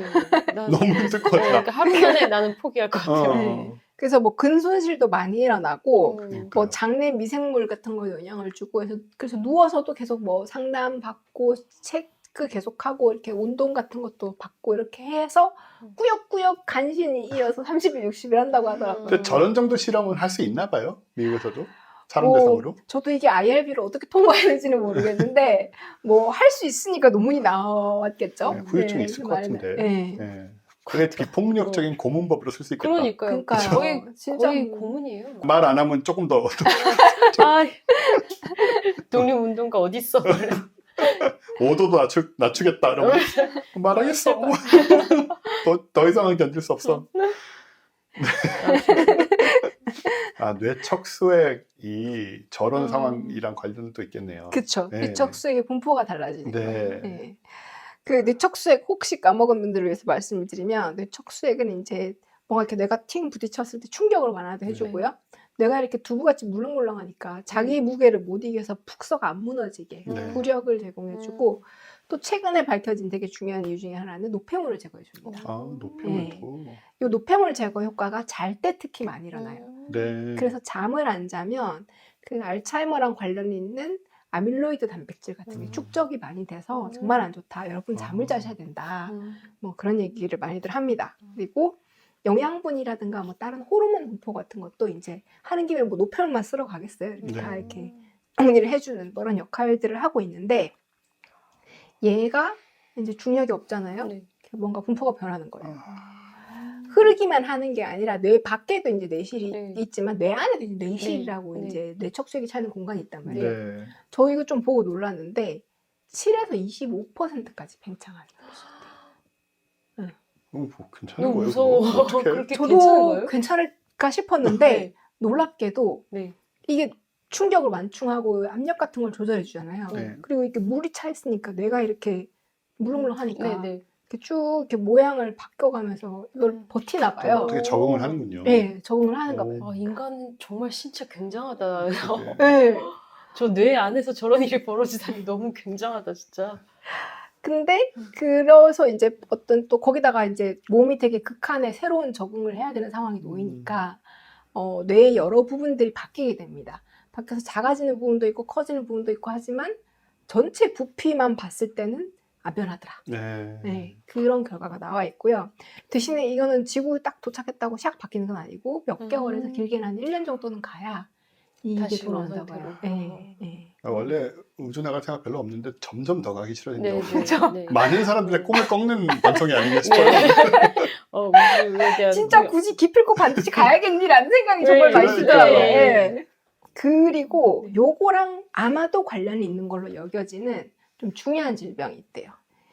스페이스 플라이트 어소시에이티드 뉴로오큘러 신드롬, 줄여서 산스라고 부르는데요. 내가 우주 비행사의 70% 정도들이나 이걸 경험한대요. 70%면 엄청난 거죠. 심각한 문제인 거예요. 이게 뭐냐면 체계 이동으로 원인으로 아마 추정이 된대요. 그래서 그 결과로 어떤 일이 생기냐면 눈알이 좀 납작해지고요. 그 다음에 이제 눈에다가 뭔가 영양을 공급해 혈액이 들어가고 혈액이 나가고 그 다음에 시신경이 이제 뇌로 가고 이런 부분이 있을 거 아니에요. 그 부분이 이제 시신경 원판인데 여기 부종이 생긴대요. 당연히 이제 그러니까 혈액 공급 이런 게 좀 안 되니까 막막하게 곡소빈혈 같은 것도 생기게 될 거고요. 그다음 전반적으로 원시가 되게 된대요.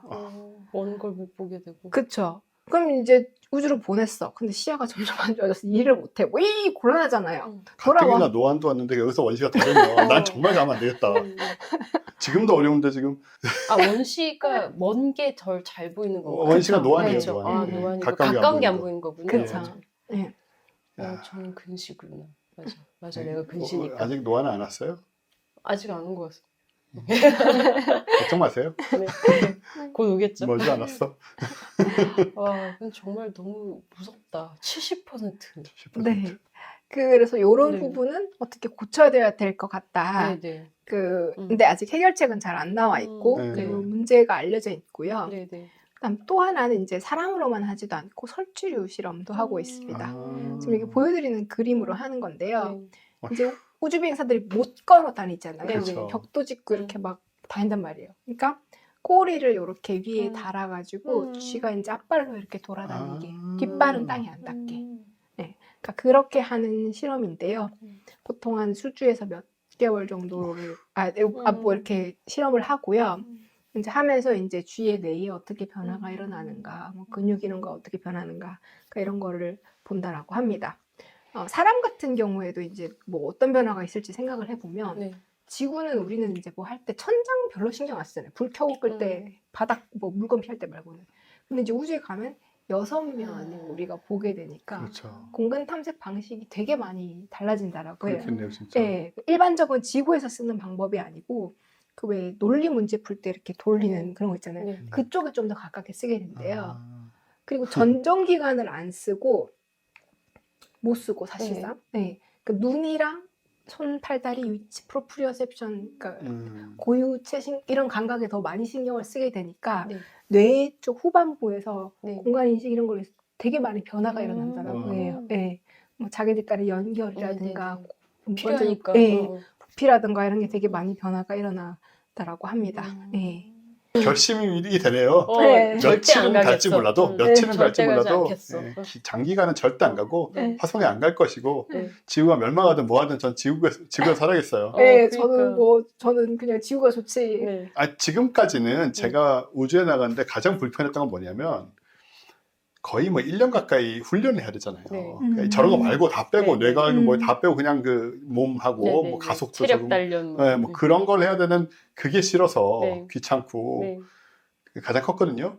근데 지금 보니까 그게 문제가 아니고 그걸 다 해도 이 후유증이 어마어마한데요. 그러니까 다 해결된 것도 아니고 지금 다 숙제잖아요, 이게 지금. 네, 맞아요. 숙제입니다. 저 상태로 그냥 보내고 있잖아, 대체 없이. 보내는 거잖아요. 저 상태로 지금 막 몇 달씩 보내겠다는 얘기를 하고 있는 거잖아요. 몇백억을 주면 갈 생각을 한번 해보겠어요. 그렇게 줄 리도 없고 나한테. 화성 연료를 써가면서 그렇게까지 가야 되겠나?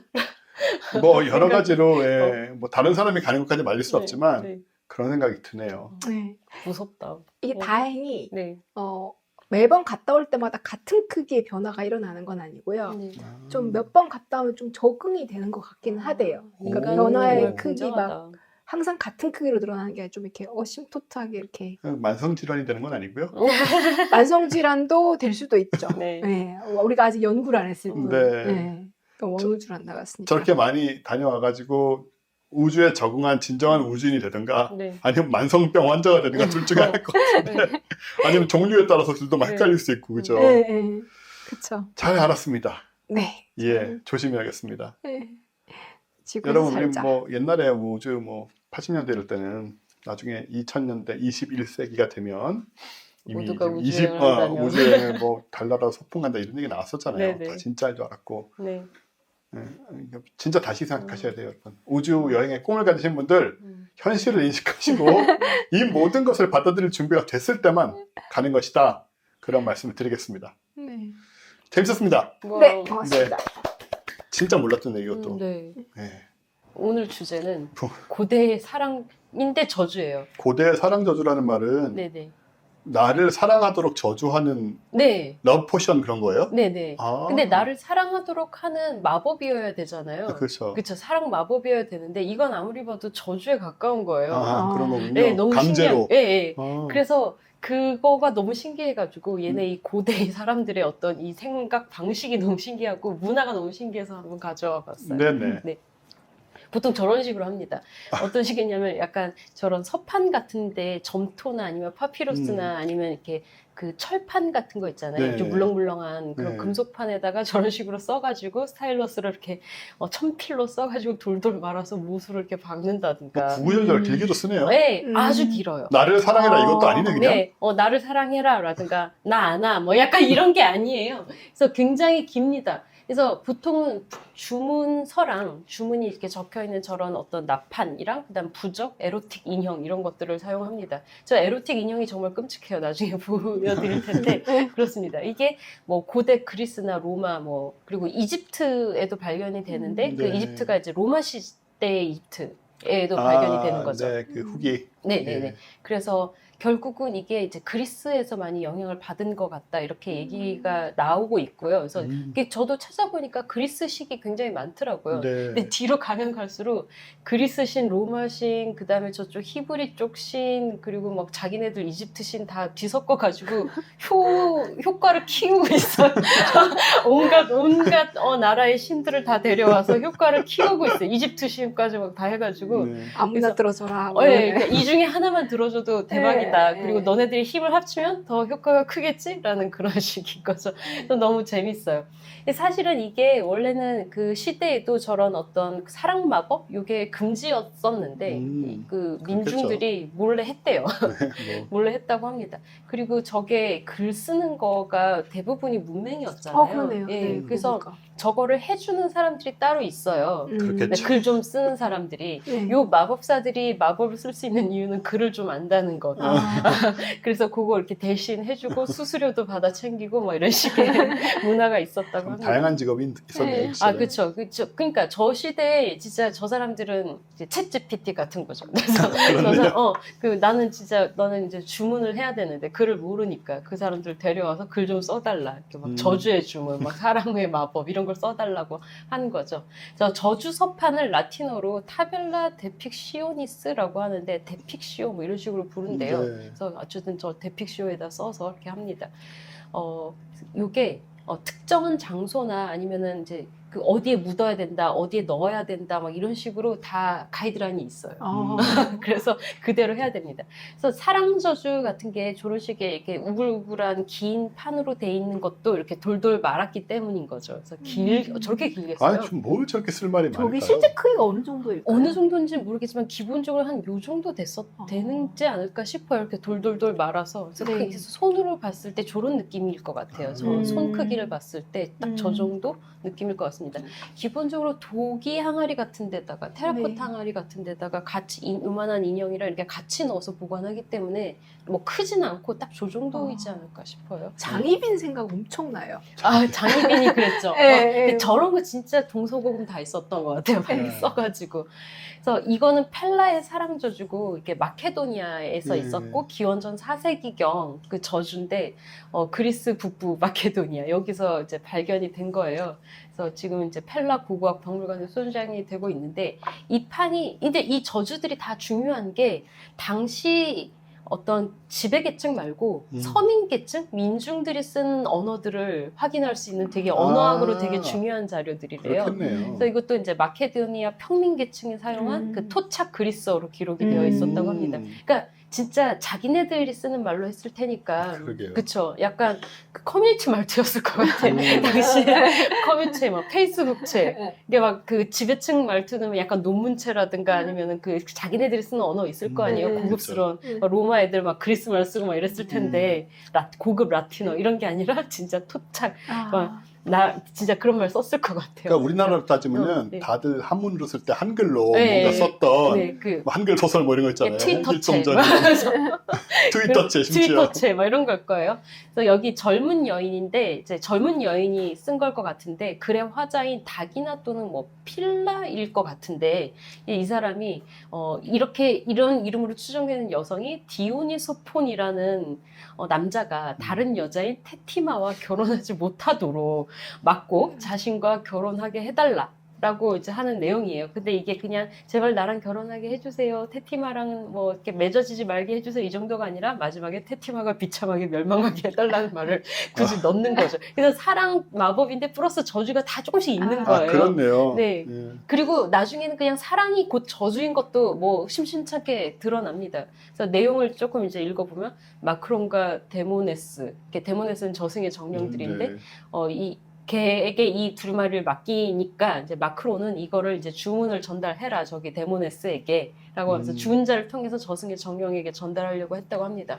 그래서 이런 식으로 이 저주가 좀 특이한 게 뒤에 가면 또 나오겠지만 그냥 뭐 하나님 아버지 이거 해주세요 라든가 아니면 뭐 지옥의 신이시여 이거 해주세요가 아니라 그 사람한테 전달해 줄 사람이 또 있어야 되는 거예요. 죽은 사람이 죽은 사람. 주변에 아마도 주변에 아마도 죽은 사람이 필요했던 거예요. 그냥 뭐 네. 우리 형님 돌아가신 김에 이거 좀 가져가서 마크론 돌아가신 김에 데모네스한테 조금 맡긴다. 이걸 좀 우리 전달 좀. 그래서 저 끌고 계시는 테티마 좀 비참하게 멸망하게 해달라고. 요단강 건너시는 김에 약간 이런 식인 거죠. 이렇게 이게 꼭 전달자를 필요로 했다는 게 너무 재밌는 발상인 되게 거고. 현실적이에요. 귀여워요. 그쵸? 네. 그래서 헤르메스라는 신이 그렇게 중요했나 봐요. 그 아, 메신저가. 전령의 신. 전령을. 예. 예. 그래서 얘네들이 생각하기에는 그냥 이걸 갖다 뭐 이렇게 얘기를 하면 이렇게 하나님은 다 들어주신다 이런 개념이 아니니까 그래서 헤르메스 같은 사람이 꼭 필요했던 거죠. 메신저가 필요했던 거죠. 근데 나중에 생각해 보니까 이게 나중에 기독교 쪽에 가서 그러니까 하나님께 뭘 할 그렇죠. 필요 없고 네. 뭐 차제들한테 뭘 할 필요가 없고 그냥 집에서 그냥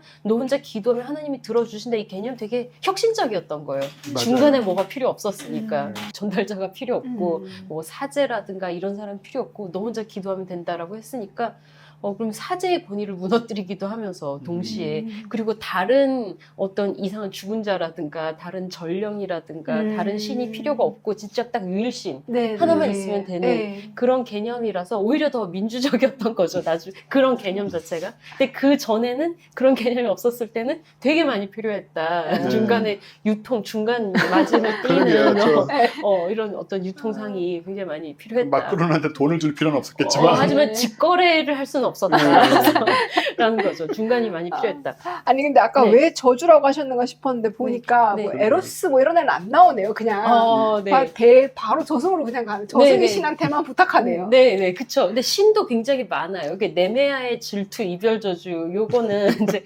네메아 지역에서 발견된 기원전 4세기의 나판인데 한 남자가 남성 연인을 다른 남자로부터 떼어놓기 위해서 작성한 것으로 해석이 되는데요. 진보적이다. 굉장하죠. 근데 그리스니까 가능한 거죠. 그때는 뭐. 내가 에우볼레스를 아이네아스에게서 떼어놓는다. 그의 얼굴에게서, 그의 눈에서, 그의 입에서, 그의 가슴에서, 그의 영혼에서, 그의 배에서, 그의 남근에서, 그의 항문에서, 그의 온몸으로부터 나는 에우볼레스를 아이네아스에게서 떼어놓는다. 이별시키는 저주인 거예요. 곱게 얘기하지. 근데 이게 곱게 얘기할 수가 없어요. 하긴. 예, 이게 이제 이 짤막한 문장을 이제 반복하면서 상대의 신체 부위를 일일이 나열하는 이런 방식이 당시의 저주의 전형적인 기법이었다고 구체적이어야 합니다. 되는군요. 네네네. 그래서 상대의 모든 부분을 결합에 꺼내서 떼어내겠다라는 강렬한 의지인 거고, 예전에 롬이라는 드라마를 봤는데 거기에 넷플릭스에 그거? 네. 넷플릭스 있었나요? 모르겠어요. 네, 롬이라는 어떤 BBC 드라마를 봤는데 거기 그 카이사르의 연인이었던 여자가 카이사르가 본인을 버리고 나니까 그 다음에 이런 나판에다 쓰는데 온갖 이런 식으로 써요. 그의 막 심장을 어떻게 하고 뭐 영혼을 어떻게 하고 이런 식으로 간을 어떻게 하고. 아이고 무서워라. 그래서 찍고 막 이런단 말이죠. 그러게 좀 헤어지고 하지 좀 뭐야 저게. 해부학적 지식이 충분해야 있을 수 있는. 그렇죠. 근데 이거 같은 경우에는 쟤네 둘끼리 붙어있는 게 꼴보기 싫으니까 다 떼어놓고 너네들이 헤어져. 나한테는 오지 못하더라도 너네들은 내가 못 보겠다. 약간 그래 이건 뭐 자기한테 오라는 얘기도 없네요. 진짜. 네, 그냥 이제 떨어져. 너네들이 정말 너네 붙어있는 게 너무 꼴보기 싫어. 약간 이런 느낌이죠. 신기하죠. 그러게요. 네. 그래서 저는 이 어떤 사랑 저주, 이별 저주, 질투 저주 이런 것들을 보면서 와 진짜 너무 신기한 거예요. 말도 너무 신기하고. 그리고 좀 되게 찌질하다. 네, 그렇죠.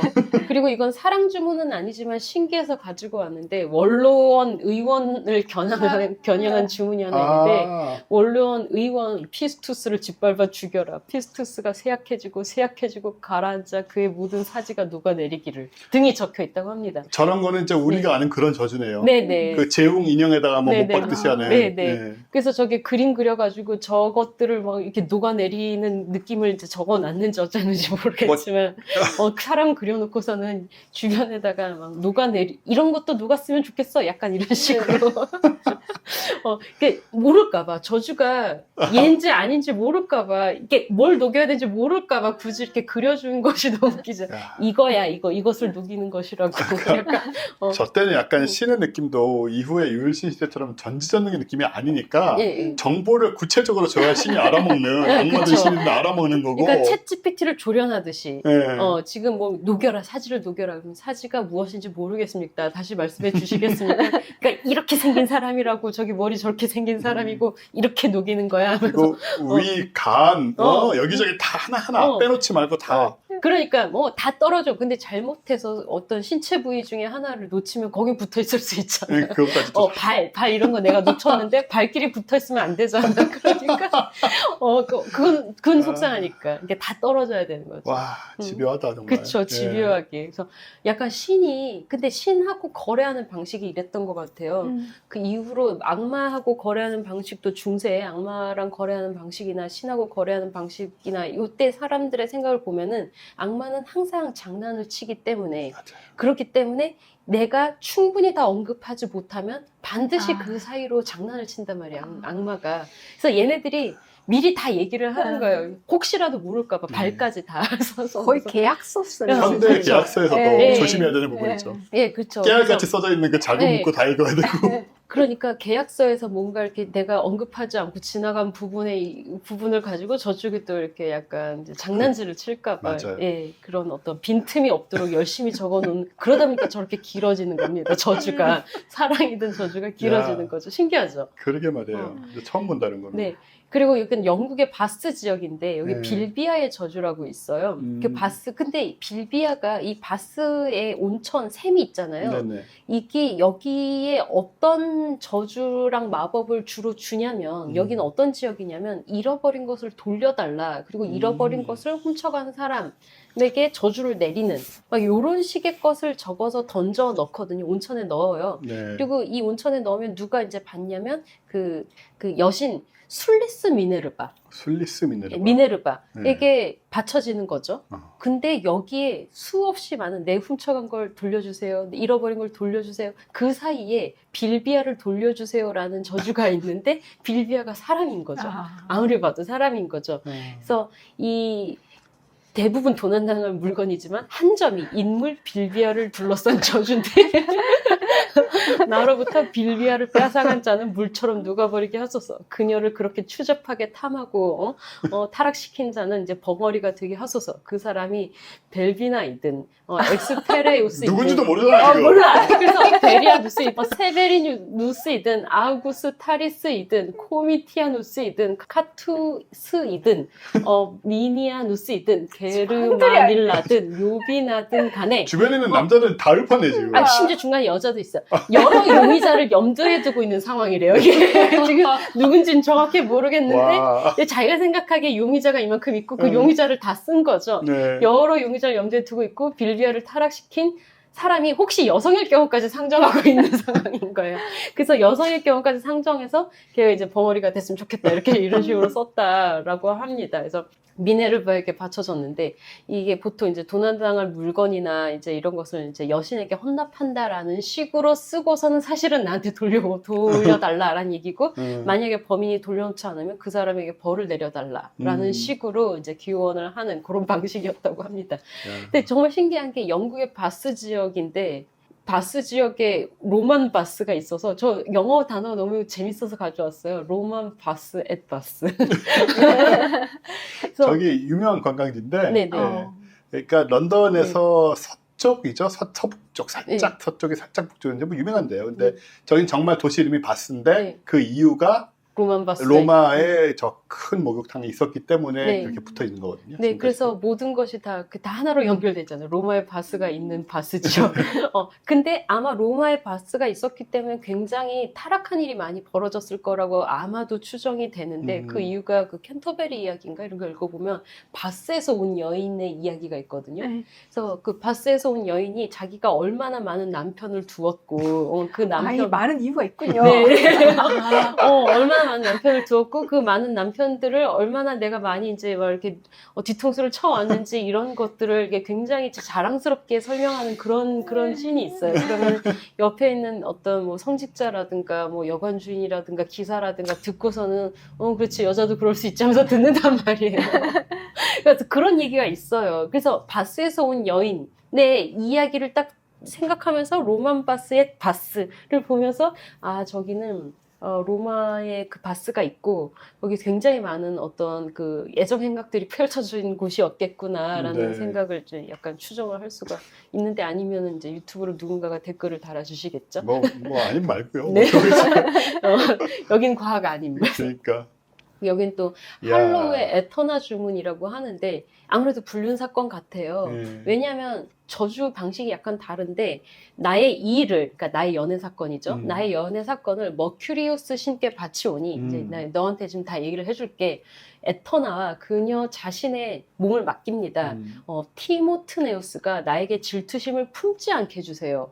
남자가 그의 생명을 담보로 하여 그렇게 해주세요 라고 하는 걸로 봐서 아무래도 이 사람은 작성자는 아무래도 에터나와 불륜 관계인 상태에서 그 남편 또는 뭔가 경쟁자이겠죠. 그 티모트네우스가 자신에게 질투심이나 어떤 적대심을 품지 못하게 하달라고 쫄았구나. 막기를 기원하는 거죠. 네. 그래서 질투심을 없애주지 않으면 그의 핏줄을 취하겠다라는 뉘앙스로 봐서 안 되겠으면 막 혹시 걔가 그래봬도 불구하고 나를 질투를 하고 나에게 적대심을 품으면 그 사람을 죽이세요. 라고 하는 거죠. 담보를 그 사람을 맡긴 거야. 나한테 내 담보를 준 게 아니야. 내 목숨을 거는 게 아니고 그 사람 목숨을 걸었어. 안 해줄 거면 그 사람을 죽여라. 네네네. 그 너무 이상하잖아요. 나는 진짜 아무것도 건 게 없어. 리스크가 없어 지금. 그 사람을 걸었어. 마치 뭐 우리 둘이 얘기하는데 당신의 손목을 걸겠다. 뭐 그렇죠. 내가 질시 당신의 손목을 걸겠다. 약간 이런 결국 신을 통한 살해 위협까지 이렇게 포함되어 있는. 진짜 미치겠다. 네, 너무 신기하죠. 너무 재밌네요. 이거. 너무 재밌죠. 그리고 이거 수수의 섹스틸리우스의 저주에서 티니지. 수수라는 지역의 이제 2세기경 저주인데 여기서 이제 2세기경 라틴어로 쓰였대요. 그 섹스틸리우스가 이제 디오니시아의 아들이래요. 근데 그 잠을 이루지 못하게 하소서. 그가 미친 듯이 불타오르게 하소서. 그리고 나는 세프티마라는 여자예요. 나의 생각만을 품게 하소서. 내 생각만 하게 해라. 나에 대한 사랑의 갈망에 미쳐서 불타오르게 하소서. 섹스틸리우스의 혼과 심장이 그리고 온몸의 모든 부분이 사랑으로 타버리게 하소서. 나에 대한 사람이 나에 대한 사람. 만약 내 요구를 들어주지 않는다면 내가 오리시스의 성소로 가서 그의 무덤을 열어서 시신을 부수고 강물에 떠내려 보내겠다. 아니 뭐가 이렇게 극단적이야. 협박으로 변해요. 그것도 신을 협박을 하고 있어요. 오시리스를 협박한 거 아니에요? 네네. 지금? 신을 지금 죽여버리겠다. 협박. 너 지금 강물에 또 다시 던져버리겠다. 약간 이런 느낌이에요. 관점이. 그래서 신을 위협하기 기법이라고 합니다. 이게 바로. 아 진짜로. 네, 저주에 많이 있는데 이제 이게 보통 전형적인 에로틱 바인딩 마법이고 그리고 신을 위협하기 기법은 이집트 시대에 많이 있었다고 하고 네. 이제 좀 그래서 이집트에 많이 있었고 거기에서 유래된 신을 위협하기 기법이라고 하는데 보면은 뭐 괴테르 베드로훔 뭔가 독일어 같은 게 있어요. 네. 독일어로는 이런 것조차 있단 말인가 싶은데 독일어는 원래 문장을 단어로 만드는 걸로 유명하죠. 긴 단어로. 신을 위협하기 기법이 있어요. 또 뭐라 있는지 모르겠지만 하여튼 독일어 아시는 분이 이제 읽어주시겠죠. 그래서 이거는 어디에 있었냐면 나부로 만든 판에 주문을 새긴 후 미라의 입에 넣어서 봉인했다고 합니다. 네. 왜냐면 얘가 죽음을 가서 오시리스는 어딘지 가야 되잖아요. 죽은 자가 너가 죽은 김에 이것 좀 과로사네 하는 중에 미안하네만 이거 내일까지 부탁하네 이런 느낌. 죽는 중에 미안하네만 저승에 가면 이것 좀 전달 좀. 가서 이 신을 협박하는 편지 좀 신에게 전해주시고 네. 당신이 저주를 받을지 모르지만 나는 내가 알 바 아니고 이렇게 잊어버릴까봐 입에 넣어서 딴 데 넣으면 안 돼. 저때 확실히 근데 이집트랑 그리스 때 신의 가치가 좀 못하긴 했어요 지금에 비해서. 그렇죠. 그래서 이걸 이제 보면은 주문 내용엔 이집트의 오시리스 신도 있고 호루스도 있고 히브리 신명 등 다양한 문화적 신성이 등장한 것이 특징이라고 합니다. 이쯤 되면은 이제 이게 2세기경이잖아요. 이쯤 되면은 이제 혼합이 되는 거죠.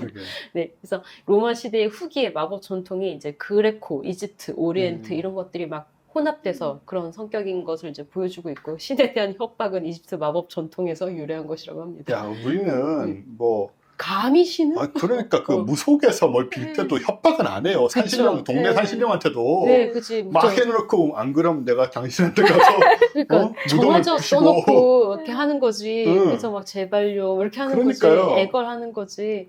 제발 불쌍한 저를 도와주세요 이러는 거지. 어떻게 이렇게? 그러니까 저번에 항상 그래놓고 그 마지막에 그러지 않으면 그러지 않으면 내가 지금 올라가서 오시리스의 성소로 내려가 그의 무덤을 열어 시신을 부수고 강물에 떠내버려.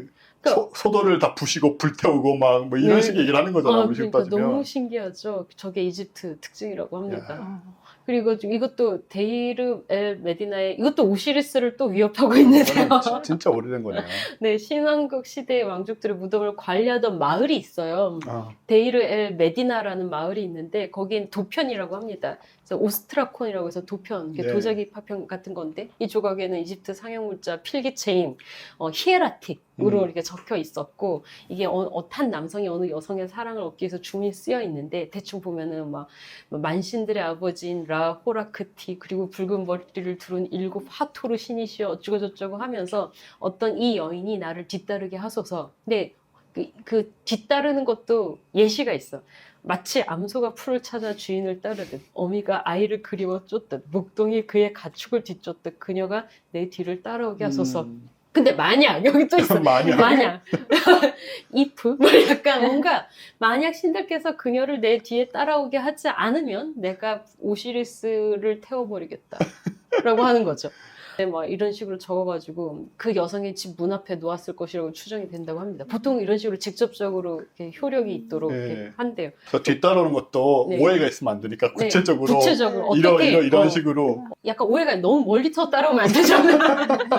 그러니까 마치 아주 바짝 따라오라고 마치 암소가 풀을 찾아 주인을 따르듯 그런 느낌으로. 딴 데 쳐다보면서 무성의하게 따라오면 안 되니까 그러니까 어미가 아이를 그리워 쫓듯이 그런 마음으로 쫓아와야 되는 거잖아요. 그렇죠. 무성의하게 이렇게 너무 멀리서 무성의하게 여기저기 부면서 가면 안 되고 그런 거 말고 딱 집중해가지고 그렇게 하라. 약간 다른 식으로 이뤄줄까봐 결국 계약 내용을 이제 구체적으로 이제 적시를 한 거죠. 장난질을 치지 못하도록. 그러니까 너무 신기하지 않나요? 그 오시리스가 파라오가 죽으면 되는 게 오시리스 맞나요? 파라오가 죽으면 가서 오시리스를 만나게 되죠. 가장 큰 신이에요. 아니 근데 왜 그러냐면 내가 왕이 죽으면 신이 되는 거니까 어차피 살아있던 왕 내가 협박하겠다 이 수준이 아니네요. 아닌 거죠. 아닌 거죠. 이집트의 신 개념은 좀 많이 달라가지고 저 라 하라크티 저 신 태양신이죠.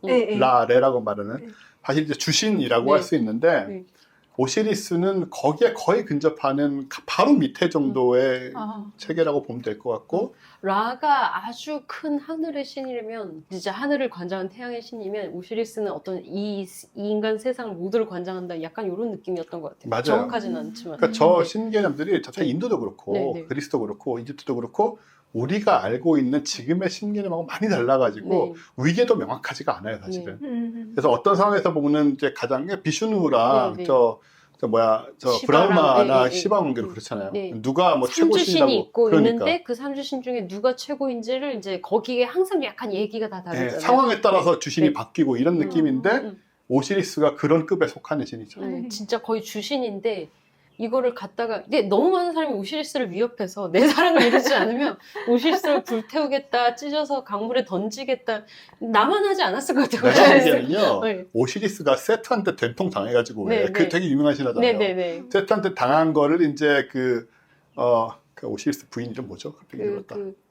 이시스가 주워가지고 이시스가 주워가지고 다 와서 다시 붙여가지고 만드는 그 스토리가 있어서 강물에 태우고 툭하면 오시리스를 죽이고 태우고 강물에 뭐 이런 말을 하는 것 같아. 너 한번 당해봤으니까 내가 또 할 수 있다. 그러니까 강물에 던져진 고통을 알지 찢어서 그래서 그거 다시 할 거야 이런 식으로 내 기필코 하고 말 테니 이 NN 여인이 어미가 아이를 그리워줬던 나를 쫓아오지 않으면 내가 너를 똑같이 그때 너 당했던 거 그대로 해줄 거야. 그래서 자꾸 나오는 것 같아요. 그렇죠? 그래서 이제 한 번 당해본 애한테 계속 얘기를 하는 거죠. 트라우마인데. 트라우마를 진짜 자극하여. 그렇죠. 이게 다른 애들은 그게 뭔데 이렇게 할 것 같은데 그러니까. 얘는 트라우마가 있으니까 너 그거 기억해? 그래서 얘기를 하는 거죠. 진짜 신의 트라우마를 가지고 협박을 하는 인간들이었어 진짜. 이 다음이 진짜 사랑 마법이 아니라 사랑 저주에 가까운 겁니다. 오, 결박 인형. 루브르 인형인데요. 이게 이제 작은 결박 인형과 납 주문서라는 마법 키트가 있어서 저 두 가지가 이제 독이 항아리에 들어가서 테라코타 항아리에 들어가서 이제 묻혀져 있었는데 이게 가장 잘 보존된 악명 높은 것으로 알려진 이른바 루브르 인형. 서기 아마 3, 4세기 정도일 거라고 알려져 있고요.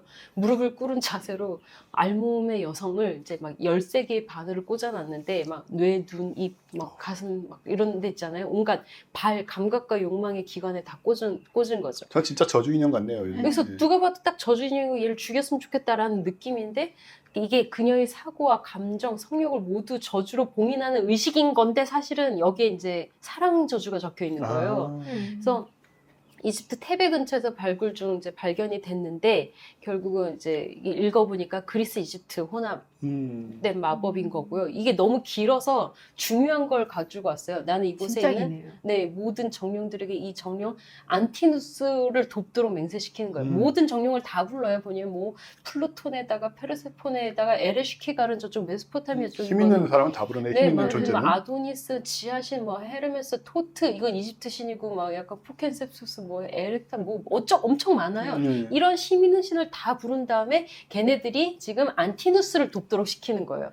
안티누스라는 어떤 정령을 돕도록 시키는데 결국은 그녀가 나랑 결합하지 않으면 먹지도 자지도 마시지도 못하게 하고 다른 남자와 절대 허락하지도 말아야 되고 성관계를 허락하지도 말아야 되고 그래서 막 저항하지도 뭐 이렇게 막 외출하지도 잠들지도 못하게 하라고 엄청난 거의 저주예요. 그래서 뭐 안티누스가 그걸 해야 되고 그리고 나 이제 어떤 남자의 접근도 허락하면 안 되고 오로지 나 사람 한 몸만을 예외로 해라. 그러니까 거의 이제 이건 스토킹 처벌법에 따르면 완전히 스토킹. 그래서 그녀의 근데 막 이런 저주의 말도 막 무서워요. 그녀의 머리카락과 창자를 끌어당겨서 막 근데 이거 해석이 여러 개 나지던데 이제 머리카락을 잡아채듯이 창자를 잡아당겨서 막 이런 말까지 있고 그녀가 나를 거부하지 않도록 해라. 그래서 나에게 영원토록 복종하게 해라. 그래서 나를 이제 그 프톨레마이스라는 여자를 소유하게 해라. 약간 이런 식으로 적혀 있는데 아유, 적당히 해라. 적당히. 신의 이름도 많고 뭔가 굉장히 많고 그 여자를 막 소유하겠다는 얘기도 많고 바로 이 여자를 닮게 만들었을 거예요. 그래서 이 모든 것을 이제 딱 그렇게 바늘로 찌름으로써 완전히 봉인하는 거죠. 나 아니면 이것을 절대 절대 그 누구에게도 허락하지 못하도록 완전히 이제 감각을 봉인한 그런 식인 거죠. 그래서 저 마법 키트인데, 근데 저 읽다 보니까 잠깐만 안티노스가 누구길래 자꾸 그 내가 하는 바로 그 안티노스인가? 왜 안티노스한테 이렇게 계속 부탁을 하고 걔를 메신저로 삼지라고 했더니 안티노스가 바로 얘예요. 저기 칠전 인물로 로마 황제 하드리아누스의 남자 애인이었다가 요절해서 신격화된 존재에 네, 그 130년 나일강에서 익사했는데 단순한 사고였는지 황제의 재물이었는지 아니면 스스로 투신했는지는 밝혀지지 않고 있고 이가 죽고 나서 이제 신격화가 됐단 말이에요. 거기 막 신전도 세우고 사람들이 거기다 막 꽃도 갖다 바치고 하면서 근데 걔가 아마 이제 사랑에 너는 알 거 아니야 라는 느낌인 것 같아요. 너는 알잖아 사랑이 뭔지. 저 당시에 네. 저런 남자애인들이 죽는 경우에 상당수가 네. 청소년이었을 때는 여자같이 예쁘잖아요. 네. 그러니까 미소년의 경우에 네. 그랬다가 얘들이 성장하면서 남자 어른이 되면서 그 네. 매력을 잃는 거야. 그럼 황제가 얘를 이제 멀리하고 버리고 네, 그래서 자살하는 경우들이 있었어요, 실제로. 음. 저 케이스도 아마 그런 케이스인 것 같고, 네. 그래서 사랑을 안다, 뭐 이런 얘기가 네. 사랑 때문에 죽은 존재니까. 그래서 그 아마 사랑의 연결했겠죠. 고통을 아니까 너는 알지? 약간 이런 느낌이지 않을까요? 넌 내 맘 알잖아. 그래서 안티노스한테 굳이 시킨 게 그런 거라고. 본인도 사랑을 아는 존재고 신이 이왕 됐겠다. 네. 너는 알 거 아니냐. 그래서 온갖 힘센 신은 막 다 모아서 안티누스를 도우라고 이렇게. 그리고 안티누스 넌 알잖아. 그러니까 황제에게 버림받는 게 얼마나 고통스러운지. 약간 약간 굉장히 스토리텔링도 있고 약간 논리도 맞아. 하지만 미친 남자인 거다. 저는 좀 진심으로 그 여자분이 무사했길 바라요, 지금. 네, 그렇죠. 근데 이게 고대 주문들은 종종 계속 왜 이렇게 말이 무섭냐라고 하셨잖아요. 근데 폭력적이고 잔인하고 그리고 주의나 후회 감각이 전혀 없는 게 특징이래요. 이게 삶의 모든 측면에서 경쟁이 치열하고 승리가 최우선이었던 남성 중심 세계에서 이 법정 소송에서부터 승소, 뭐 전차 경주 조작에 이렇게 이제 어떤 주문이든 폭력적인 언어를 일반적으로 썼다고 합니다. 주문에는. 네. 이게 실제 이론에 따르면 말이 사나울수록 효과가 있대요. 그래서 강력하고 또 효과적이라고 믿었다고 합니다. 그래서 실제로 그렇게 말하지 않더라도 주문에 더 잔인하고 폭력적으로 썼다고 해요. 근데 주문 언어인 거죠. 욕은 없었네요. 아마 욕도 있지 않을까. 저 당시에 욕이 개발되지 않았던 게 아닐까. 그러니까 저 당시 욕이라는 건 신에게 저주를 받으는 약간 신에게 끌려가라라든가 뭐 신에게 저주나 받아라 이런 욕이었지 않았을까 싶어요. 뭐 우리나라 육시 뭐 이런 뭐 이런 말 같은 거. 그렇죠. 저렇게 심한 주문이 적혀 있지만 실제로 저 사람들의 생각이나 언행이 저 정도까지는 아니었을 것이다. 그렇죠. 일반적으로 저러지는 않았을 것이다. 근데 저거는 저주의 언어기 때문에 센 거죠. 트위터 들어가면은 갑자기 워리어가 되듯. 평소엔 안 그런, 만나보면 안 그런 사람도 SNS만 잡고 키보드만 잡으면 워리어가 되듯 저주의 서판에는 센 말을 써야지 신이 듣고 더 효과적이다. 라고 생각했다고 합니다. 그나마 좀 낫네요. 네, 좀 낫죠. 하지만 결국은 그 여성 앞에는 이제 막 얼굴도 못 두고 다녔을 수도 있어요. 그래서 여기다가 세게 써가지고 이렇게 온갖 신을 불러모아서 얼굴도 못 들었을 거예요. 네. 말이라도 한마디 걸 수 있는 사람이면 저랬을 리가 없어요. 지금도 그렇잖아요. 또 지금까지 이렇게 저주 인형이 있고 그리고 그림을 굳이 그리고 바로 이거야 바로 이 여자야 이 사람의 모습이야 이렇게 자꾸 그려놓는 것이 이제 원래 마법의 원리 중에 하나인데 그렇죠. 유사한 것이 유사한 것에 영향을 미친다라고 해서 이제 그 유사성 마법의 종류라고 하는데 그래서 왜 뭐 동굴을 벽화에도 보면은 짐승 그려놓고 이렇게 찌르면 걔가 죽을 거다 막 이렇게 생각을 한 것처럼 그 비슷하게 인형 만들어놓고 막 찌르면 저주가 된다든가 인형을 만들어놓고 이렇게 내 거 이렇게 봉인을 해놓으면 정말 내 거가 된다든가 이런 식으로 생각을 한 거죠. 그래서 이제 그리스, 로마, 이집트 파피루스에 진짜 온갖 주문들이 많이 적혀 있는데 거기에 이제 매혹 주문이 굉장히 많이 포함되어 있었다고 합니다. 그래서 보통 구애자에게 저항하는 여성을 묘사한 인형을 되게 많이 만들었다고 하고요. 구애자에게 저항하는 여성. 구애를 받아들이지 않는 여성이겠죠. 그래서 다른 사람의 구애를 받지 않도록. 네, 그래서 에로틱 인형이 어떻게 만들어지는지, 그리고 뭐 어떻게 만들어야 되는지, 뭐 어떤 말을 써야 되는지, 그리고 어디에 보관해야 되는지 이런 식으로 다 이제 가이드라인이 명시되어 있다고. 저 궁금한데요. 네네. 그 많은 파피루스가 있다고 그랬잖아요. 네네. 데이터가 없을 것 같긴 한데 많다고 뭐 어느 정도 많은 게 많은 거예요. 정말 모르겠습니다. 퍼센트가 뭐 한 1%면 많다 이건지 아니면 그렇다고 뭐 수천 개씩 있는 건 아니겠죠? 잘 모르겠어요. 많이 파손되고 뭐 했을 테니까 오래된 네, 거라서. 근데 지금까지 남아있는 저 사람들의 네. 스토리랄까 뭐 저주들 본인들 상상해냈을까 이제 수천 년 후에 한국에 만나가지고 저 찌질한 일을 다 읽으면서 사라판몬이라는 남자가 나한테 이렇게 찌질하게 이렇게 사라판몬 자기 이름까지 다 까요. 너 이거 남아가지고 지금 2000년이 넘어가지고 한국에까지 와서 우리가 얘기하고 있다. 그리고 막 찌질하게 테티스랑 결혼하지 못하게 해주세요. 나에게 그러니까, 오라고 자기 이름 다 밝히면서. 맞아요. 네 사생활이 얼마나 많이 노출되는지 알고 있냐 지금. 본인의 이름을 쓰고 있다고. 그래서 이런 걸 이렇게 찾아보니까 보통은 이제 그 글을 쓰는 사람이 보통 남자고 그리고 대부분의 사람이 또 그 문맹이었고 여자들도 못 배웠고 그래가지고 여자들보다 남자들이 더 많이 주문을 썼다고는 하는데 네. 그럼에도 불구하고 여자들이 그 주문자인 경우 주문 의뢰자인 경우가 있대요. 이런 식으로 아까도 보셨듯이 네. 그런 거 같은 경우는 여자가 꽤 돈이 있었다. 네, 왜냐하면 맞아요. 마법사를 고용해서 음. 글을 쓰게 할 수 있을 정도니까. 그리고 이집트의 여자들도 있는 이집트 여자 아마 이제 이거예요. 이게 타로메와이라는 여자인데 타로 이집트 메와이. 여자입니다. 예. 이게 영혼 부르기 주문. 이게 파피루스 3세기 파피루스인데 고귀한 네크로폴리스의 남자 영혼이요라면서 이승의 귀신을 먼저 불러내서 이제 자신이 사랑하는 남성 케팔라스를 찾아가라 네가 찾아가서 케팔라스에게 정오 전역할 거 없이 시도 때도 없이 불안을 심어주라고 합니다. 그래서 막 미쳐 날뛰듯이 나를 찾게 만들어라. 그래서 케팔라스가 세상 그 어떤 여자도 욕망하지 않고 오직 자기 이름 밝혔어. 타로메와이.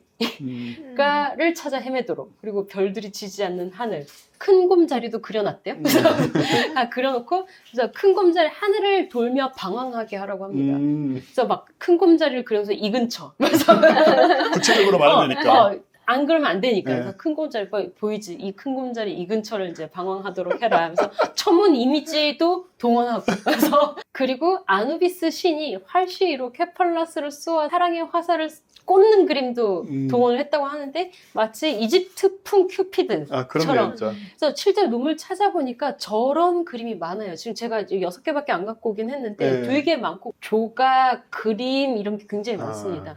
그래서 얘가 활 쏴. 쟤한테 케팔라스한테 활을 쏘라고. 그 네크로폴리스의 남자 영혼은 가서 그렇게 케팔라스를 괴롭히고 그 와중에 오시리스는 너는 화살을 쏘고 아누비스. 아누비스는 화살을 쏘고 막 이런 식으로 이렇게 역할을 줍니다. 이렇게 약간 역할 분장을 좀 해줘요. 그래서 무슨 건방지게 넌 이거 하고 신한테 넌 이거 하고 네, 이혼처 돌아다니게 하고 그래서 주문의 아누비스여 글을 쏘라라는 구절도 나온다고 합니다. 마지막으로 케팔라스가 타로메와이에게 자기 심장을 바치게 하소서라는 말까지 이제 간청도 있고 그리고 이 말을 끝내기 전에 효력이 이루어지게 하소서 하면서 지체 없이 어서라며 다급하게 마무리를 다급하게 이 말 끝나기 전에 지금 당장 마무리를 한다고 그런 글이라고 합니다. 타로메와이가 이렇게 자기 본인의 이 찌질함을 이제 수천 년 후에 한국에서 기원전 7세기면 2700년이 지난 건데 네네네 이렇게 한국에서 이제 밝혀졌을 거라고. 우리 방송 팟캐스트까지 하면 한 10만 명 듣는데 네네 다 알게 됐잖아요 이제. 네, 케팔라스에게 미쳐서 네. 막 그 큰 곰자리도 그려놓고 그러니까. 그 아누비스도 그려놓고 하면서 이렇게 이런 야. 짓을 했다. 근데 이게 또 그 이집트 여성이 이런 식으로 좀 길고 좀 어떤 고급 주문을 썼다는 것은 이 여자가 상당히 부자였다라는 의미를 이제 우리는 이제 추정을 할 수 있고 또 동시에 그 이집트가 여성 인권이 다른 데보다 높았다. 네. 그래서 자기 사유재산이 있었다라는 것을 많은 걸 유추할 수 있군요. 네, 많은 것을 유추할 수 있다라는 어떤 논문의 그 덧붙인 말을 보았습니다. 히브리 여성은 절대 이게 불가능한데 이집트 여성은 가능하다. 약간 이런 느낌이죠. 그러니까 타로메와이의 이 사생활과 찌질함을 알므로써 그런 부분들을 함께 이집트 여성이 자기에게 주어진 여성 인권으로 이런 짓을 하였다라는 것을 알 수 있는 그런 좋은 귀중한 자료였다. 재밌습니다. 재밌었나요? 네, 여기까지입니다. 저도 뭐 재웅 그런 저주 인형이 아니지만 이런 게 있다는 좀 처음 봤고 되게 신기한데 근데 참 집요해요, 그죠? 사람의 그쵸. 마음이란 거. 특히 저런 소위 말하는 그 남녀 상열지사라든가 뭐 남남이 됐던 뭐 그 상관없고요. 중간에 남남도 있었지만 예. 네. 뭐 그런 데에 대한 사람들의 열정은 정말 어마어마해서 한 번 완전히 빠져들면 저 지경에까지 이르게 되는데 그러니까 너무 신기하죠. 근데 이런 생각이 들어요. 우리가 저런 류의 짓까지는 안 하더라도 저런 마음을 먹는다는 게 찌질하고 추하고 별로다라는 거를 정말 모두가 공감한 게 얼마 안 됐어요. 제가 보기엔 20, 30년 남짓이에요. 진짜로. 저 사실 근데 찌질하다고 말은 그냥 이제 재밌으라고 그렇게 말은 하긴 했지만 쟤네 얼마나 절박했을까 싶기도 본인들은 해. 진짜 절박하죠. 이게 돈을 얼마나 써서 저걸 했을 거야. 그러니까 아니에요. 그러니까 진짜 저게 이게 사랑에 빠져서 고통에 빠진 것은 정말 인류 역사 진짜 유구하다. 아주 항상. 고대부터 지금까지 네. 온갖 신을 다 불러서. 근데 우리 이제 저런 거 안 하잖아. 하면 안 되죠. 그 차이에요, 그 차이. 그러니까 저런, 그러니까 뭐 속상하고 그런 마음이 있겠지만은 거기서 아이고 여기서 멈추자라는 게 그래도 이제는 일기장에만 쓰죠. 네. 혹은 페이스북에. 네. 우리나라에서는 공감대가 생긴 지는 제가 알기로는, 제가 느끼기로는 얼마 안 돼요, 진짜로. 물론 아직도 저런 사람이 있겠지만은, 뭐 저건 안 하더라도 정확하게, 뭐 스토킹하는 사람이 있겠지만은, 그래도, 그러니까 제가 20대 때? 이럴 때만 해도 미친 애도 많았거든요. 영상 순간적으로. 뭐 보고 이런 지금도 꽤 있잖아요. 영상 같은 거. 옛날보다는 그래도 옛날에는 염산 부는 건 좀 극단적이게 했지만 근데 여자 쫓아다니고 뭐 이렇게 사랑을 위해서 뭐 10번 뭐 이렇게 찍나면 안 넘어가는 나무 없다 막 이러면서 오히려 좀 부추기기까지도 했을 그러니까 것 10번 찍어 안 넘어가는 나무 없다는 말 같은 게 당연한 것처럼 여겼는데 그 10번 찍는다라는 것이 이제 리터럴리 찍는 게 되면 안 되잖아요. 문자 그대로 그러니까 문자 이렇게. 그대로 찍는 게 되면 안 되는데 그게 신체적이든 정신적이든 정말 찍는 짓을 한 인간들이 있었단 말이에요. 옛날에는. 요즘에는 이거를 고백 공격이라 그래요. 그래요. 서서히 친해지고 저 사람이 나에게 호감을 품도록 해가지고 절대 부담을 주지 않게 하면서 이렇게 서서히 하는 것이 너의 노력인 거지. 갑자기 너의 어떤 마음을 이기지 못하고 냅다 고백하는 걸 이제 상대방의 그러니까. 입장에서는 그거를 거절을 해야 되는 어떤 그 부담을 주잖아요. 맞아요. 그러니까 힘들고 그러니까 그 사람에게 그 부담을 떠넘기는 그래서 고백 공격이라. 특히 이제 막 남사친 여사친 오래 같이 지내다가 갑자기 술 먹고 뭐 고백하고 막 심지어 키스를 들고 이런 키스를 들면 그거는 바로 성추행이 되는데 옛날엔 그런 개념도 없었단 말이에요. 그냥 고백 공격 딱 하면 고백하면서 뭐 정말 갑자기 벽에다 밀치고 키스라도 하면 이게 로맨틱한 거라고 생각한 남자들이 많고 여자들은 그런 식으로 행동은 안 하지만 은근하게 행동을 어렵게 만드는 그런 케이스들이 있었죠. 근데 이제는 그것은 별로 좋은 게 아니다라는 그러니까 사회적 공감대가 없는 컨센서스가 이제는 좀 그러니까 이런 사람이 있는 것과 사회적으로 그건 좀 아니다라는 그 공감이 형성된 것과 또 다른 거니까. 근데 저 때는 뭐 무지막지하게 저렇게 막 이렇게 고백을 던지라고 이렇게 그러면서 상대방이 그냥 쳐내면 뭐 거절을 하든 수락을 하든 그거는 상대방의 몫이고 나는 그냥 마음에 들면 던지라고 이걸 이게 남자답다 이렇게 막 부추겼었잖아요. 많이 그랬어요 진짜. 예, 많이 그랬고 근데 뭐 그것이 잘못됐다라는 걸 인식하는 게 되게 힘든 게 뭔가 좀 본능적으로 그런 게 있었던 것 같아요. 약간은 그 공격성에 붙어있는 뭔가가 있었던 것 같은데. 여하튼 이제 개화가 문명화된 거죠 사실은. 그게 잘못됐다라는 거는 문명화되고 그 방향이 맞고 힘 있으면 이렇게 여자나 남자나 할 거 없이 저렇게 이제 저런 식으로 마법을 써 제껴버리면 안 된다. 그리고 저걸 그래도 행동으로 옮겨서 갖다 붙잡아 놓고 막 하진 하지 않고 저 말로만 한 게 어디예요 하긴 그래. 그럴 수도 있을 거 아니에요. 맞아. 말로만 했으니 얼마나 다행입니까. 신에게만 전달했으니 정말 다행이다. 협박은 또 신에게 한 쪽이지. 그치. 너 신 이 녀석 막 이렇게 그러니까 신에게 협박했죠. 신한테 제가 마음이 나한테 오거나 뭐 몸이 나한테 뭐 쫓아다니거나 하지 않으면 신한테 네가 너를 가만두지 않겠다는 거지. 저 상대를 가만두지 않겠다는 또 아니었어요. 그러니까 그죠? 그렇네. 미묘한 부분들이 있어요. 그렇네. 어떻게 보면 좀 괜찮고. 어떻게 보면은 말은 독하지만 내용으로 그 사람을 절대로 곱게 써서 접어서 묻었잖아요. 그 사람이 해하지 않고 있어. 본인을 협박한 건 아니야. 계속 필했으면 죽고 있을 뿐. 그 상대는 죽고 있지 않아. 그러니까 그게 모르고 살고 있다고. 부디 저 상황에 엮여 들어가지 않고 행복하게 따로 잘 사셨으면 좋겠어요. 저분들이. 하지만은 본인이 협박받은 건 또 아니다라는 게 참 미묘한 점. 그거 재밌네요. 이런 얘기입니다. 예. 재밌었죠. 오늘도 재밌었고요. 네. 아까 성민영 박사님이랑 오면서 네. 전현정 교수님은 굉장히 재밌는 얘기를 많이 하신다라고 성민영 박사님 보시고 진짜요? 네, 그 얘기를 해주셨어요. 다행이다. 그래서 제가 대학에서 그런 걸 가르치는 흔하지 않은 사람이라고 설명을 드렸거든요. 우리나라에 이런 것을 가르치는 대학교도 있고. 잡기, 잡학군, 잡상식.